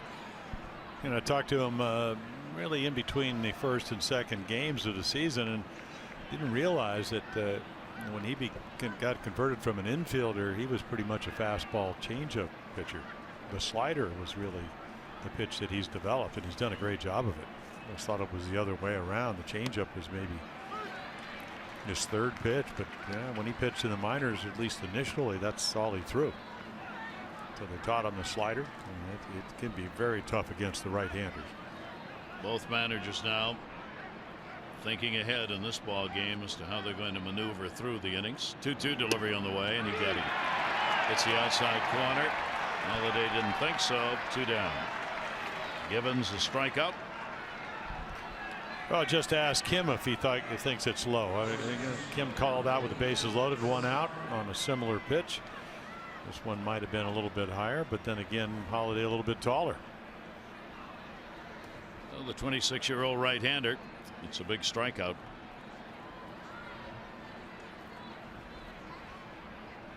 Here is Carter. He is 0 for 3 in the ball game. He is flied out, struck out, popped out. He'll be thinking about the long ball here in this situation with 2 down, nobody on, 7th inning. And that's going to be taken away. Michael Givens coming on as a pitcher, 2013, Delmarva. And then learning the ropes in the minors, Frederick Bowie, and the Orioles, 2015. 2-0 pitch, and he gets that one in there for a strike.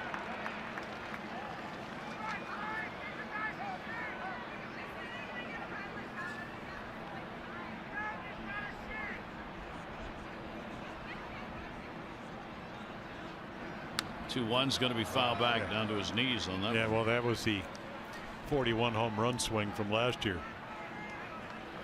Man, you get him out anywhere.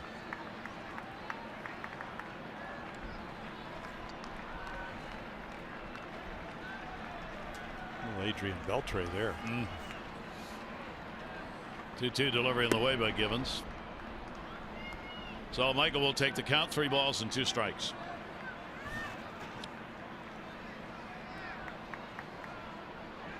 Keeping the hands warm over there. Here's the 3-2 delivery, and he got him. Catches the outside corner, so Givens a very solid 1-2-3 inning. 7th inning stretch time Saturday at the ballpark. Yankees lead it 4-3.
The telecast presented by authority of the Orioles may not be reproduced or retransmitted in any form, and the accounts and descriptions of this game may not be disseminated without the express written consent of the Orioles. And she looks lovely in pink.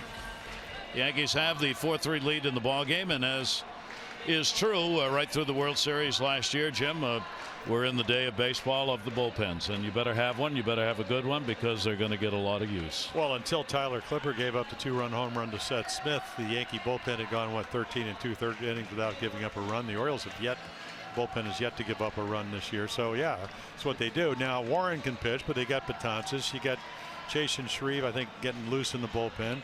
And then you got Chapman, who throws 105 miles per hour at the back end of your bullpen. So Joe Girardi would somehow try to figure out, with the Yankees 1-3 after having a great spring going 24-9, how are we going to hold this lead? That's what happens now in managing. Managing's a lot about the PR part of it, as you got coaches who have to do a lot of the day-to-day tough work. But now you really do have to manage games a little differently, because you know you're not going to get complete games. You're going to have a bullpen that's going to go 2 or 3 deep, and you got to plan that out day in, day out. Yeah, and then you got to figure out. I mean, Adam Warren, he's yet to give up a run. He struck out in maybe 5 1/3 innings, 7 of the guys he's faced. Might be tough to relieve in the old days, but nowadays you'll just match up, and that's why Shreve, who's left-handed, will get up just in case Joe Girardi wants to do that. So again, the game has changed. Yeah, it has. Yep. It's modern baseball, and there they are, Lane, the left-hander, and of course Dylan Betances, who struck out over 100 guys the last 3 years. So, and there is Nuno getting loose for the Orioles. And we go to the bottom half of the 7th inning. And another 1-run game. Manny Machado, Chris Davis, and Mark Trumbo will be coming up for the Orioles against Warren Ground ball to short. To Reyes. And a pitch and an out as Manny Machado is retired. Well, become a 13-game season plan member today. Pick from 4 plan options as low as $15 a game, amounting to a huge savings over the cost of single game tickets. Lock in your Birdland summer. Go to Orioles.com/season. Yeah, so what? Adam Warren, he gets 4 outs on 10 pitches, and because of matchups, Chris Davis, a lefty, here comes the left-hander. We were kind of talking about that, weren't we?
That just dominates lefties.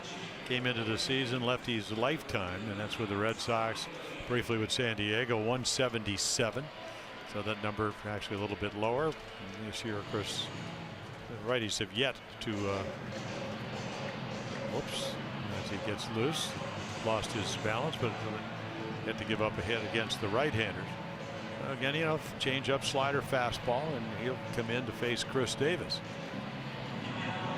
So the matchup with 1 down here in the 7th inning. Chris has drawn 2 walks, been robbed of a hit on a fine play by Gardner on the catch in left field in his middle at bat in the ball game. So really, Tommy Lane's going to come in for 1 batter, and then Betances will come in to face, depending on what happens, but he'll come in to face whatever Trumbo and whatever the Orioles are able to do in this inning off of Lane. Davis is 1 for 10 lifetime off the left-hander Lane. Chris will see what he can do against the left-hander. 1 away, shift on, and the first pitch to him will be away for a ball. For Chris last season, .216 against the lefties, .223 against righties, but 30 home runs off the right-handers and 8 off lefties. And that pitch again will be outside, trying to catch the corner, and Lane doesn't get it. Yeah, and again, if he's been paying attention, it's a pretty narrow plate. You had a couple of pitches down, get called. Greg Gentry and Buck Showalter are talking about what may transpire. Probably play tomorrow against Sabathia, or at least a chance. Came back in a little bit on that one, and Chris out in front of it will foul it off. Buck saying yesterday he wants to get everybody in. He wants to get Ryan Flaherty in. He wants to get Caleb Joseph in, get them some playing time. He does not like to have his bench guys go without playing time for an extended period, and likes to really get them into a game, not just a defensive inning or 1 at bat. 2-1 count on Chris Davis. Lane's delivery, and that's where he wanted it the first 2 times. Yeah, Chris isn't going to say anything, and Buck saying that, but another one that was down. There it was. That ball's low, but it's been low all day. We haven't gotten anything off the corners, and that's why this game is in its almost 3rd hour. 2-ball, 2-strike delivery on the way. Chris got a hold of that one down the line. That ball stayed up. It rolled in the corner. Hicks going after it. Chris on his way to second base. He'll go in with a double, and the Yankee strategy does not work. Tommy Lane, the left-hander, could not get the left-hander Davis out. One down and a runner at second base. Well, again, you know, if you're Joe Girardi, he's going to stride out to the mound again. You're just saying, well, he gets Davis out. He's 1 for 10, but he didn't plan on him getting behind him. And when he did, Chris gets a hittable pitch and can very quickly get into the corner for extra base hit.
He throws close to 100, knee buckling curveball. And again, the last 3 years in the American League, you're looking at as far as relievers, the strikeout leaders. You look at Andrew Miller, he and Dellin Betances had the best WAR. That's wins above replacements last year. Yet he lost his arbitration case. That's a whole nother story. Trumbo 1 for 4. Mark 1 for 4, only 4 at bats against him. Castillo's faced him. He's on deck 2 times, 0 for 2.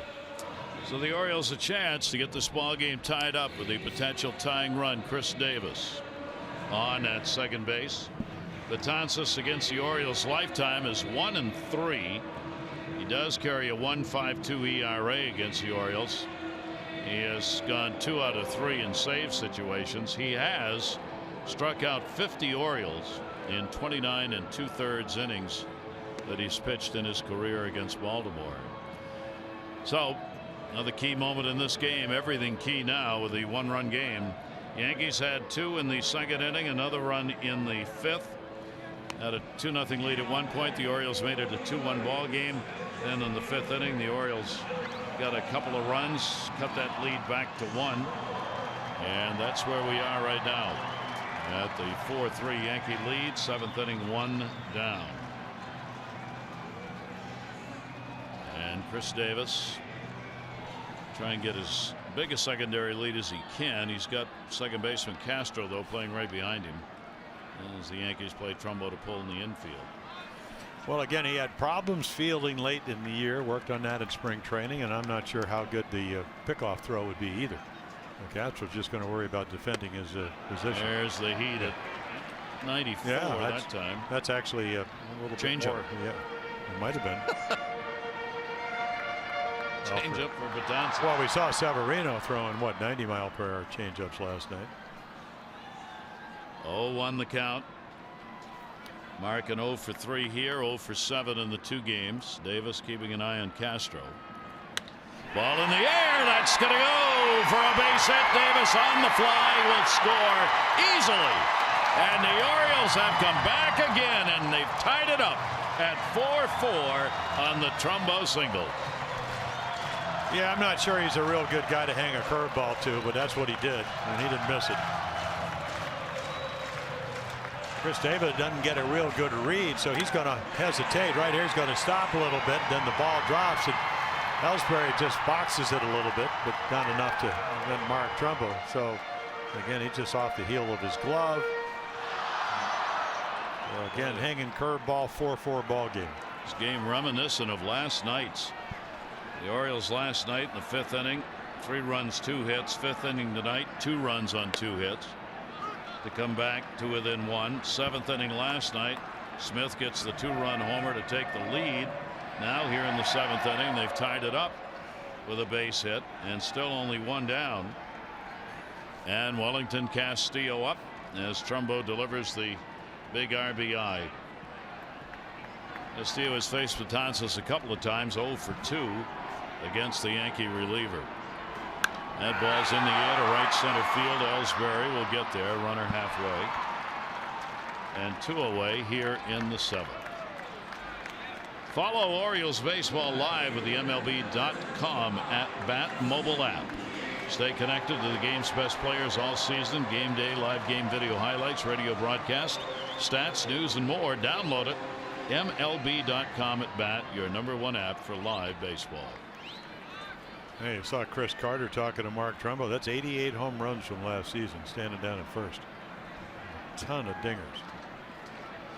Here is Young-Soo Kim, 2 singles, and he is struck out.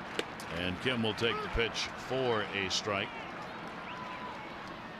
Kim with a 1 for 2 against Betances.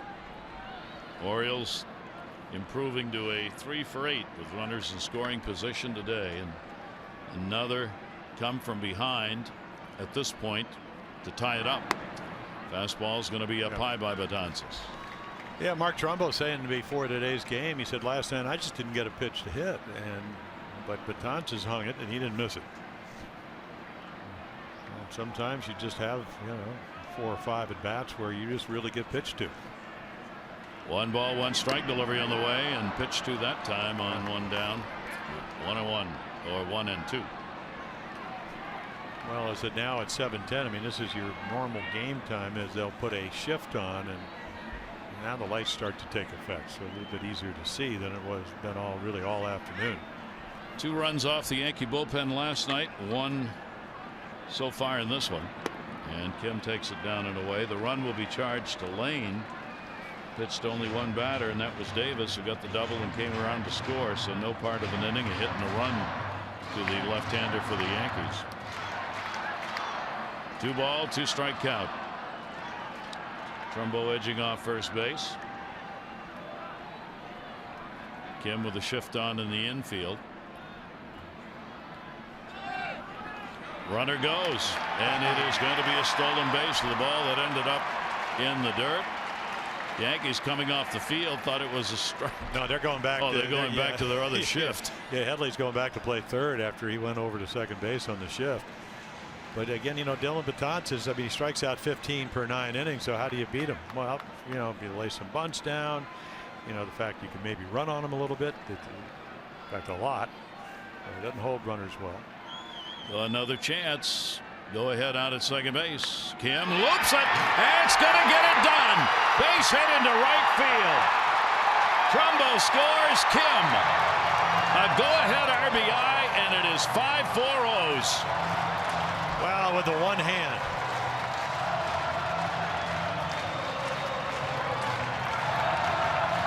So Trumbo hits the curveball. This one was a little bit better.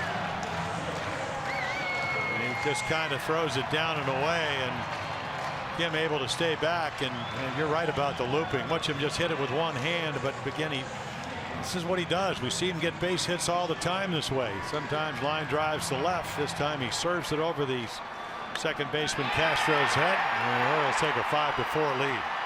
But how about the stolen base by Mark Trumbo? Mark had only 2 stolen bases last year. There goes the runner. Throw down against Rickert, not in time. Joey Rickert coming on as the pinch runner for Kim, and he picks up a stolen base as they do it against Romine. Well, again, you got to seize the opportunity. It's good scouting. It's knowing who's pitching. And again, quick release, but Rickert. And I guess they're going to protest it. Maybe they got him. No, his hands on the base.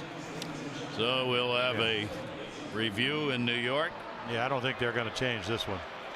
Rickert down at second base. Orioles running.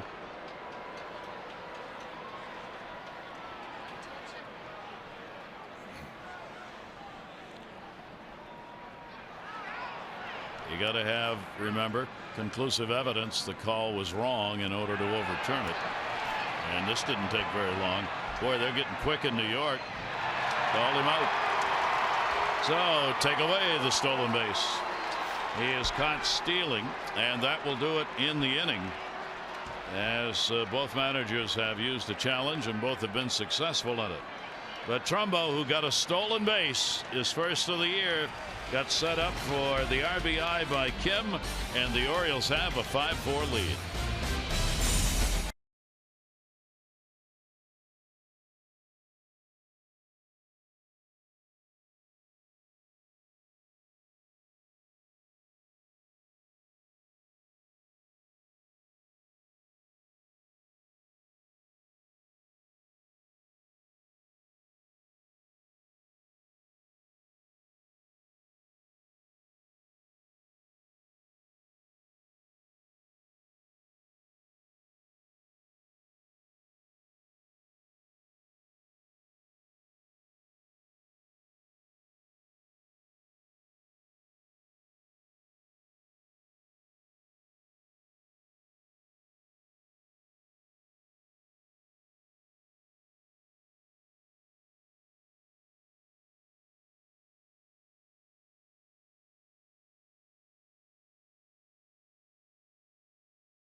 In the game, it's Miller time, brought to you by Miller Lite. Well, here you are, strike him out, throw him out, and Aaron Hicks doesn't even get to the bag.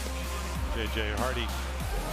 So again, the splitter from Oliver Jake, and then the nice tag. The inning's over. Orioles come up, and now they have gone ahead, lead it by 5-4 as Brad Brock comes in, who came in last night, faced 3 batters, struck them all out. A couple of sliders and the rest high heaters at 95, 96.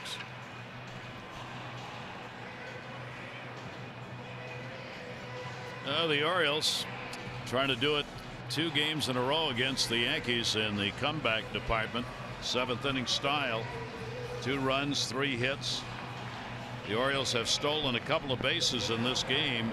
The Orioles had not stolen 2 bases since October of 2015. When Manny Machado had a couple against Toronto in the same game.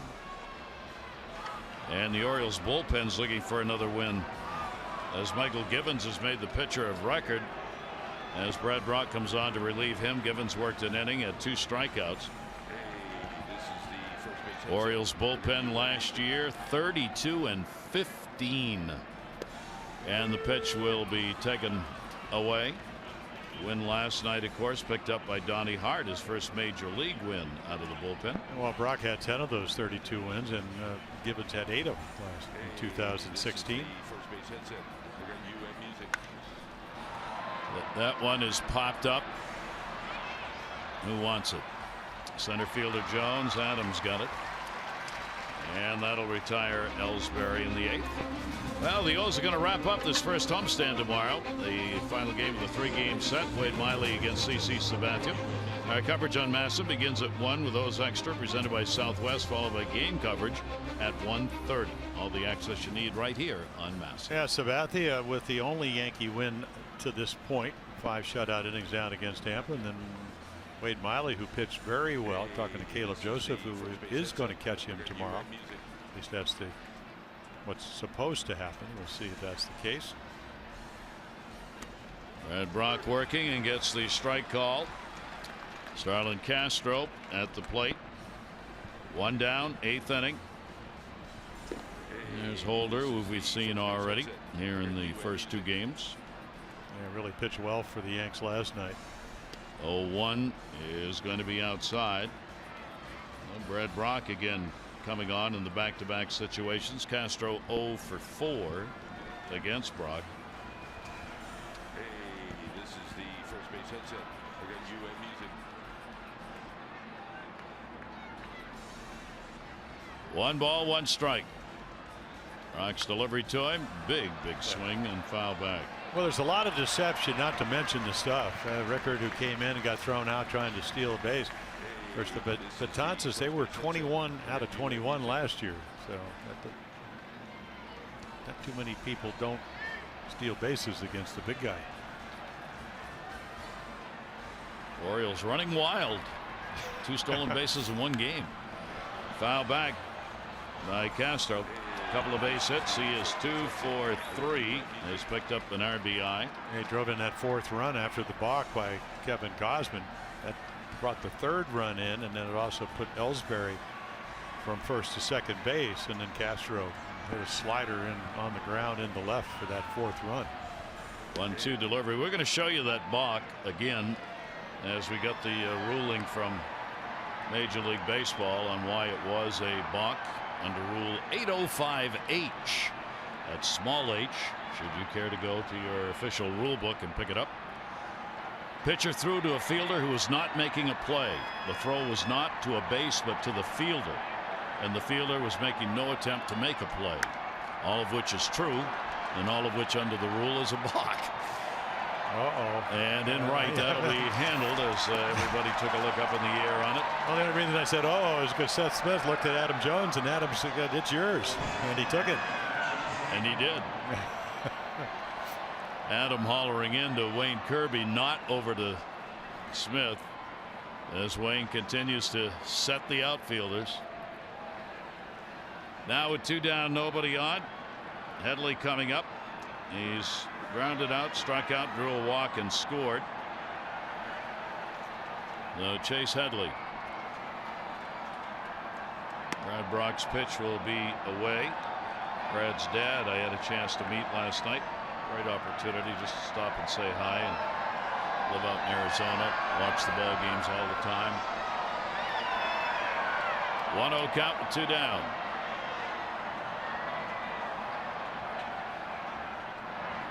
And a check swing on a pitch that'll miss. 2-0.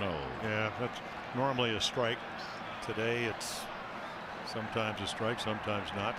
That's the changeup that acts like a splitter. And again, just make your pitch. He's looking for a ball. He hit a home run straightaway center, low fastball right in the middle of the plate. 3 for 5 off Brad Lifetime, and we'll take that one 2-1. So what does he do? Drop off a slider. The unexpected. 2 ball, 1 strike count. Brock, who works quickly, gets the ball back and ready to go. 2-1 delivery with 2 away, and it'll be a little bit up, maybe away. Count goes to 3-1. Yankees down by a run after they had the lead. And up until the Orioles again come through with 2 runs in the 7th inning, as they did last night. 3-1 pitch to him, and he will draw the walk. 2 down, 1 on. Let's take a look at our Major League notebook, and this date in Major League history, and a pretty big one. 1974, Hank Aaron, his 715th home run, passing Babe Ruth on the all-time home run leader list. Hard to believe it was that long ago. And in 75, a year later, Frank Robinson with Cleveland becomes the first black manager, goes to the Hall of Fame with over 2,900 hits, a Rookie of the Year, 2 MVPs, a Triple Crown, and a 14-time All-Star, and the first African-American manager. And out here at the Legends Picnic area, Actually, one of the 6 statues. And the one thing about Frank is that when I hurt my shoulder in '68, I had to go down and played in Puerto Rico. He was managing the team. So, I mean, even when he was playing, he spent the winters, instead of taking the winters off, actually wanted to earn his spurs as a manager. And did. Yeah. 2 away inside. Nice nice play there. stop Yeah, made really. by Castillo. He has quick feet. Well, he does. And again, I mean, there's no way to anticipate, you're going to pull this changeup that far inside, but he's able to not only, I mean, that ball bounces almost even with Aaron Hicks' feet, and somehow he's able to kind of keep it in front of him. So I think this is a good meeting because, you know, it's a small strike zone. You don't want to speed up. You know, got a guy that's got a little bit of power from this side, much better hitter, at least power-wise, left-handed for Hicks. And again, more balls than strikes, which we've seen pretty much almost everybody, with the exception of Adam Warren, has had trouble finding the strike zone today. Chase Headley's a runner at first base. Hicks getting his first look at Brad Brock. And that's another one that's almost in the exact same place. Scooped up again. And the count goes to 2-0 as the Yankees try and mount an 8th inning 2-out rally.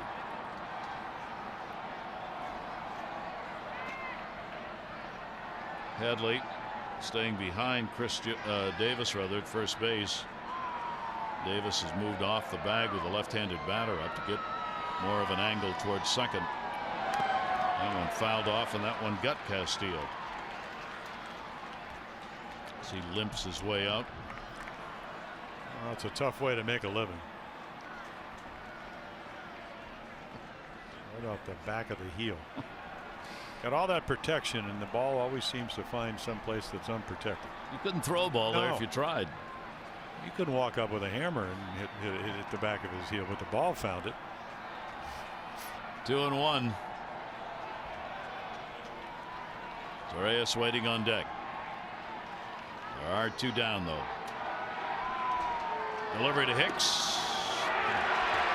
2-2. Yeah, it's an inconsistent strike zone, so that's why you see all the facial expressions from, you know, maybe not Joe Girardi, because we haven't really shot him. Buck Showalter, some of the Oriole hitters, some of the Yankee hitters. Holiday's hadn't agreed. Not sure you really know what's going to be called a strike and a ball at this, and here we are in the 8th inning. 2-ball, 2-strike count. Hicks will take that way up high. So it goes full. That means, of course, Headley will be running here with 2 down. And that's a big advantage. Yep.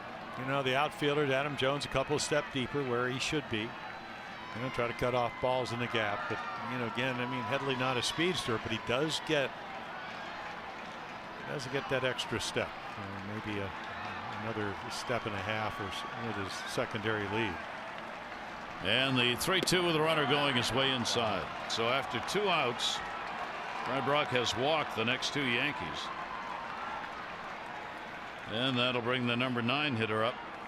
Torres, who's already picked up a couple of hits and 2 RBIs, 2 for 3. Brock will stay out there to work against Torres. And we said it, I mean, he got the 2-run single to right field, hit a pretty good pitch, hit a fastball up and into left. He's a contact hitter. You don't like to face these guys. You want the free swingers that if you make your pitches, you know they probably won't put the ball in play. That is not what's going to happen with Ronald Torres. So the Yankees' potential tying run on at second base. Ball is popped up. Davis, scope, and he's got it. And Brock works his way out of the jam. No runs, no hits, no errors. 2 left. The Orioles bottom of the 8th with a 1-run lead.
the Orioles will try and add to their one-run lead as we go to the bottom half of the 8th inning. Orioles out hitting the Yankees 9-8.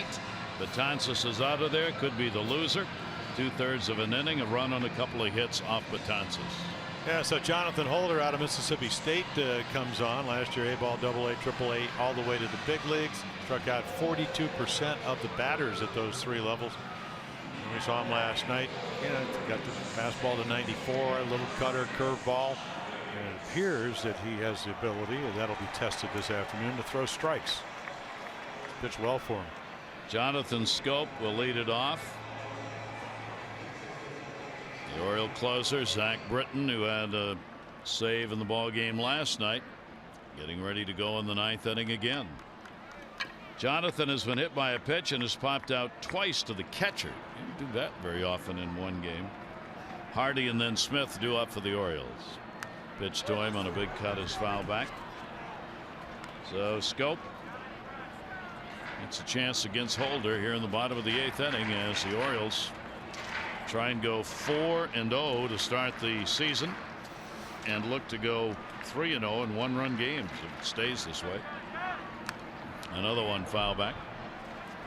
Yeah, Holder watched him pitch in Tampa. Got to see him last night. He's a strike throwing machine like Adam Warren earlier on. Tanaka gave up 3 runs, 6 hits over 5. The Yankees starter. Kevin Gausman, the Orioles starter, 4 runs, 8 hits over 4 2/3. It's been all about the bullpens again. And another one goes back. The two probably most, well, they are two most divergent players in the American League when it comes to what they do at the plate. Gardner in left field for the Yankees and Schoop at second base for the Orioles. Gardner shall not swing unless it is exactly what I want and in the strike zone. Schoop, I will swing if you just get it somewhere near my bat. And neither of them are wrong. It's just that's the way they hit. Yeah. And he got him on an off-speed breaking ball. Yeah, hooked him. Fastballs, cutters, sliders, and then the big overhand curveball. It's about maybe about 10 miles per hour slower. Catches the inside part of the plate, and Romine catches it nicely. Well, Romine will be the second hitter, and kind of looking maybe if they're going to pinch hit against Britton, who will it be? But I don't know if they have a third catcher. I was kind of wondering if they have a utility guy that could go behind the plate. J.J. Hardy will take the pitch for his strike. You can bet the Yankees were thinking about that this entire game after Sanchez came out in the 5th inning with that strain, and Romine had to come on. 0-1 pitch on the way and a swing and a miss. We refer to Ryan Flaherty a number of times. He's an emergency catcher for the Orioles if the need be. Hasn't had that. Yeah, Pete Cosma played all 4 infield positions last year at AAA Scranton, but I don't know if he's ever caught. Too good looking to be a catcher. Oh man. 0-2 delivery on the way. That ball put up in the air. And it'll be Ellsbury putting now away. I say that in Hardy just once. Of course. Yeah. I once asked Jim Fregosi when he was managing the Phillies. I said, you ever like rest Darren Dalton, who was really a good-looking guy? So you ever rest him on Sundays? He said, "Are you kidding me? All those women that get that Sunday package." He said, "I'd be out of baseball. I'd get fired." So the answer is no. So maybe Cosma can catch. We can add another line. We'll put a comma in another line to our favorite friend Tim McCarver, my former broadcast partner, who used to always love it when everybody said he runs pretty well for a catcher. Well, he did. So now we can say he runs pretty well, and he's not bad looking either. Yeah, right, exactly. For a catcher. Well, Timmy did lead the National League in triples one year. Yes. And we won't mention. Maybe we will. Yeah. He played in the big park. Still had a run. Oh, he could run. Yeah. He got his first hit in the American League off me. He ran so fast he lost a grand slam. He went right by the guy who was ahead of him on the base path. That had nothing to do with speed. But he hit a little 60-degree wedge over Brooks Robinson's head, and I looked over and I go, "Welcome to the American League." 0-2 delivery on the way into the shift, and that's going to be a base hit. Seth Smith continues to put the ball in play. Couple of hits, runs scored. 2 for 5. He's had 4 hits, 9 at bats in the first 2 games against the Yankees. Yeah, they didn't take him out for defense last inning, and there's a little cutter, and he finally gets something a little bit straight. He likes the straight ball. Gets himself a base hit, and now Gentry will come in and run, and then we'll go in for defense with a 1-run Oriole lead. Hey, Gentry on at first. Adam Jones coming up. Adam a base hit. Hit by a pitch in that 5th inning and scored. Manny Machado RBI double in that inning. Castillo's had an RBI base hit. Kim has had a big RBI single. Trumbo an RBI single, and the Orioles, in fact, they have run and picked up a couple of stolen bases and gone 2 for 3 in the game, has drawn the attention of the Yankees as they make the throw over. So Smith out of the ball game, 2 down. And Gentry can, he could steal a base. He can steal a base when you know he's going to steal a base. Delivery to Adam, and that's going to be put up in the air behind first. Carter. Foul territory, will put that away. Orioles 3 outs away from a win. Zach on to pitch.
Brought to you by Southwest. Yes to low fares with nothing to hide. That's transparency. Gary Thorne, Jim Palmer with you. Gentry will stay in the ball game and play in right field for Seth Smith.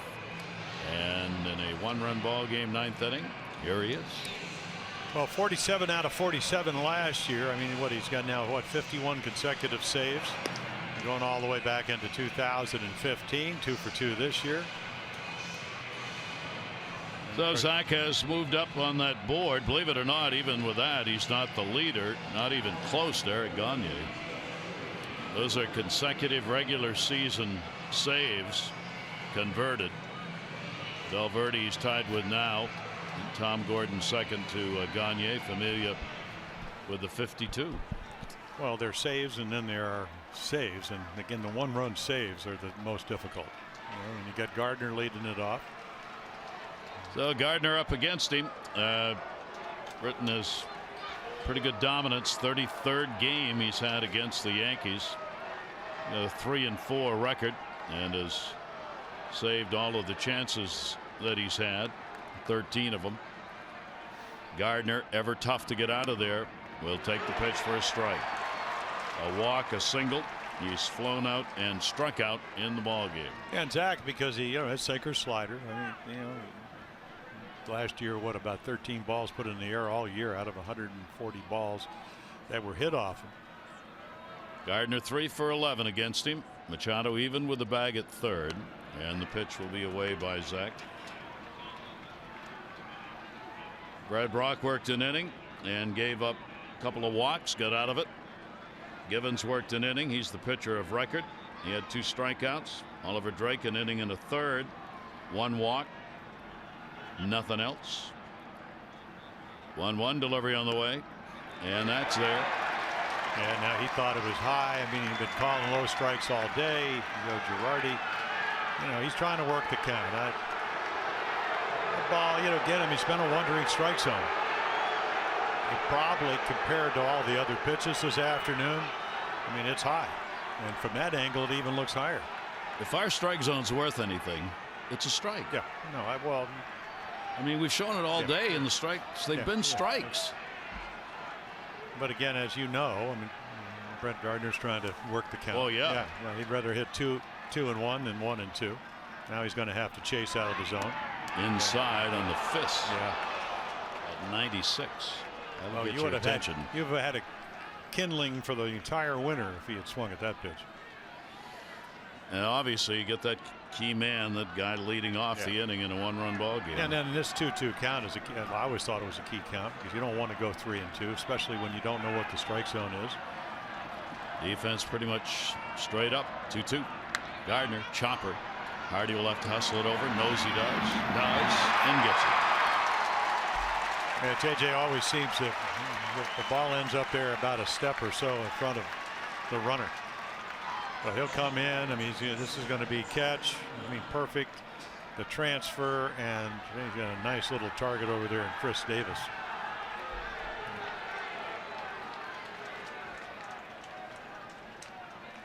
So Romine will hit. Romine, who's had an 0 for 3 off Britton, batting in the 2 spot for Sanchez. Interesting to see if the Yankees have to make a move for tomorrow's game with Sanchez coming out in the 5th inning with that strain on a swing. Well, yeah, it was on the bicep, and you don't know if it's a bicep tendon. You really don't know what it is. And I do know the long head of the bicep's one of the more, it's not like Tommy John, but it's one of those hard, you can't inject it. So we just kind of see how it is. I'm sure they got it iced and treating it. 0-1 pitch on the way. Baltimore chop that's behind the plate. Foul ball. Yeah, if he doesn't run, you might even think, even though the box is chewed up, you almost think about letting it bounce. Sure, Buck Showalter looking at John Russell, the bench coach, who was a former catcher. But that ball could go anywhere.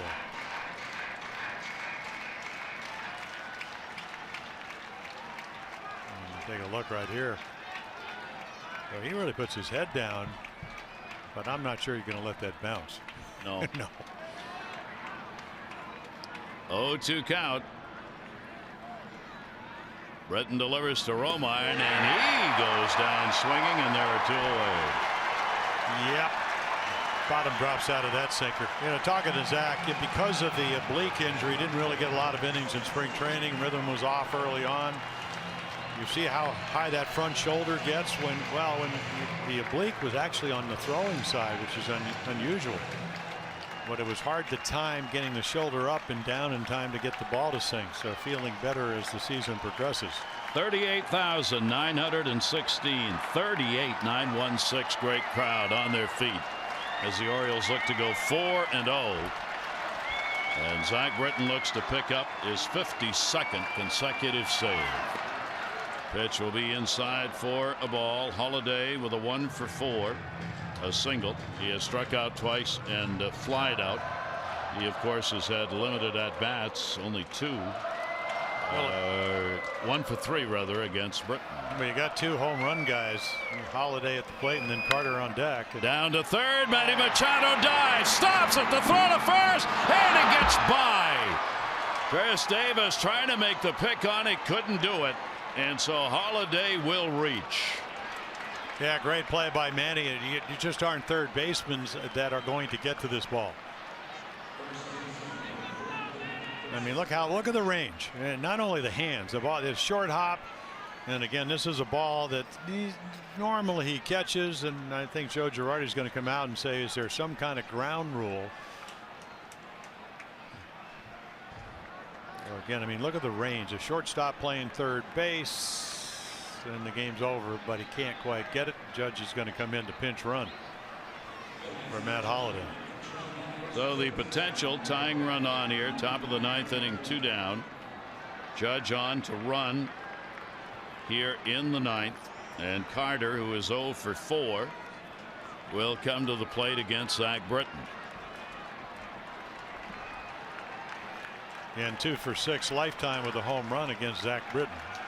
That's a base hit picked up by Holiday for the runner at first. Carter with 2 down. Towering fly ball. Jones going over and makes the catch, and that's the ball game. Adam Jones hauls it in, and the Yankees see the Orioles come back on them again. 2 games in a row. Kim gets the game-winning RBI, and the Orioles have a 5-4 victory. Michael Gibbons will get the win. Betances is going to take the loss. The Orioles are 4-0 and 3-0 in 1-run ball games. Orioles 5 and the Yankees 4.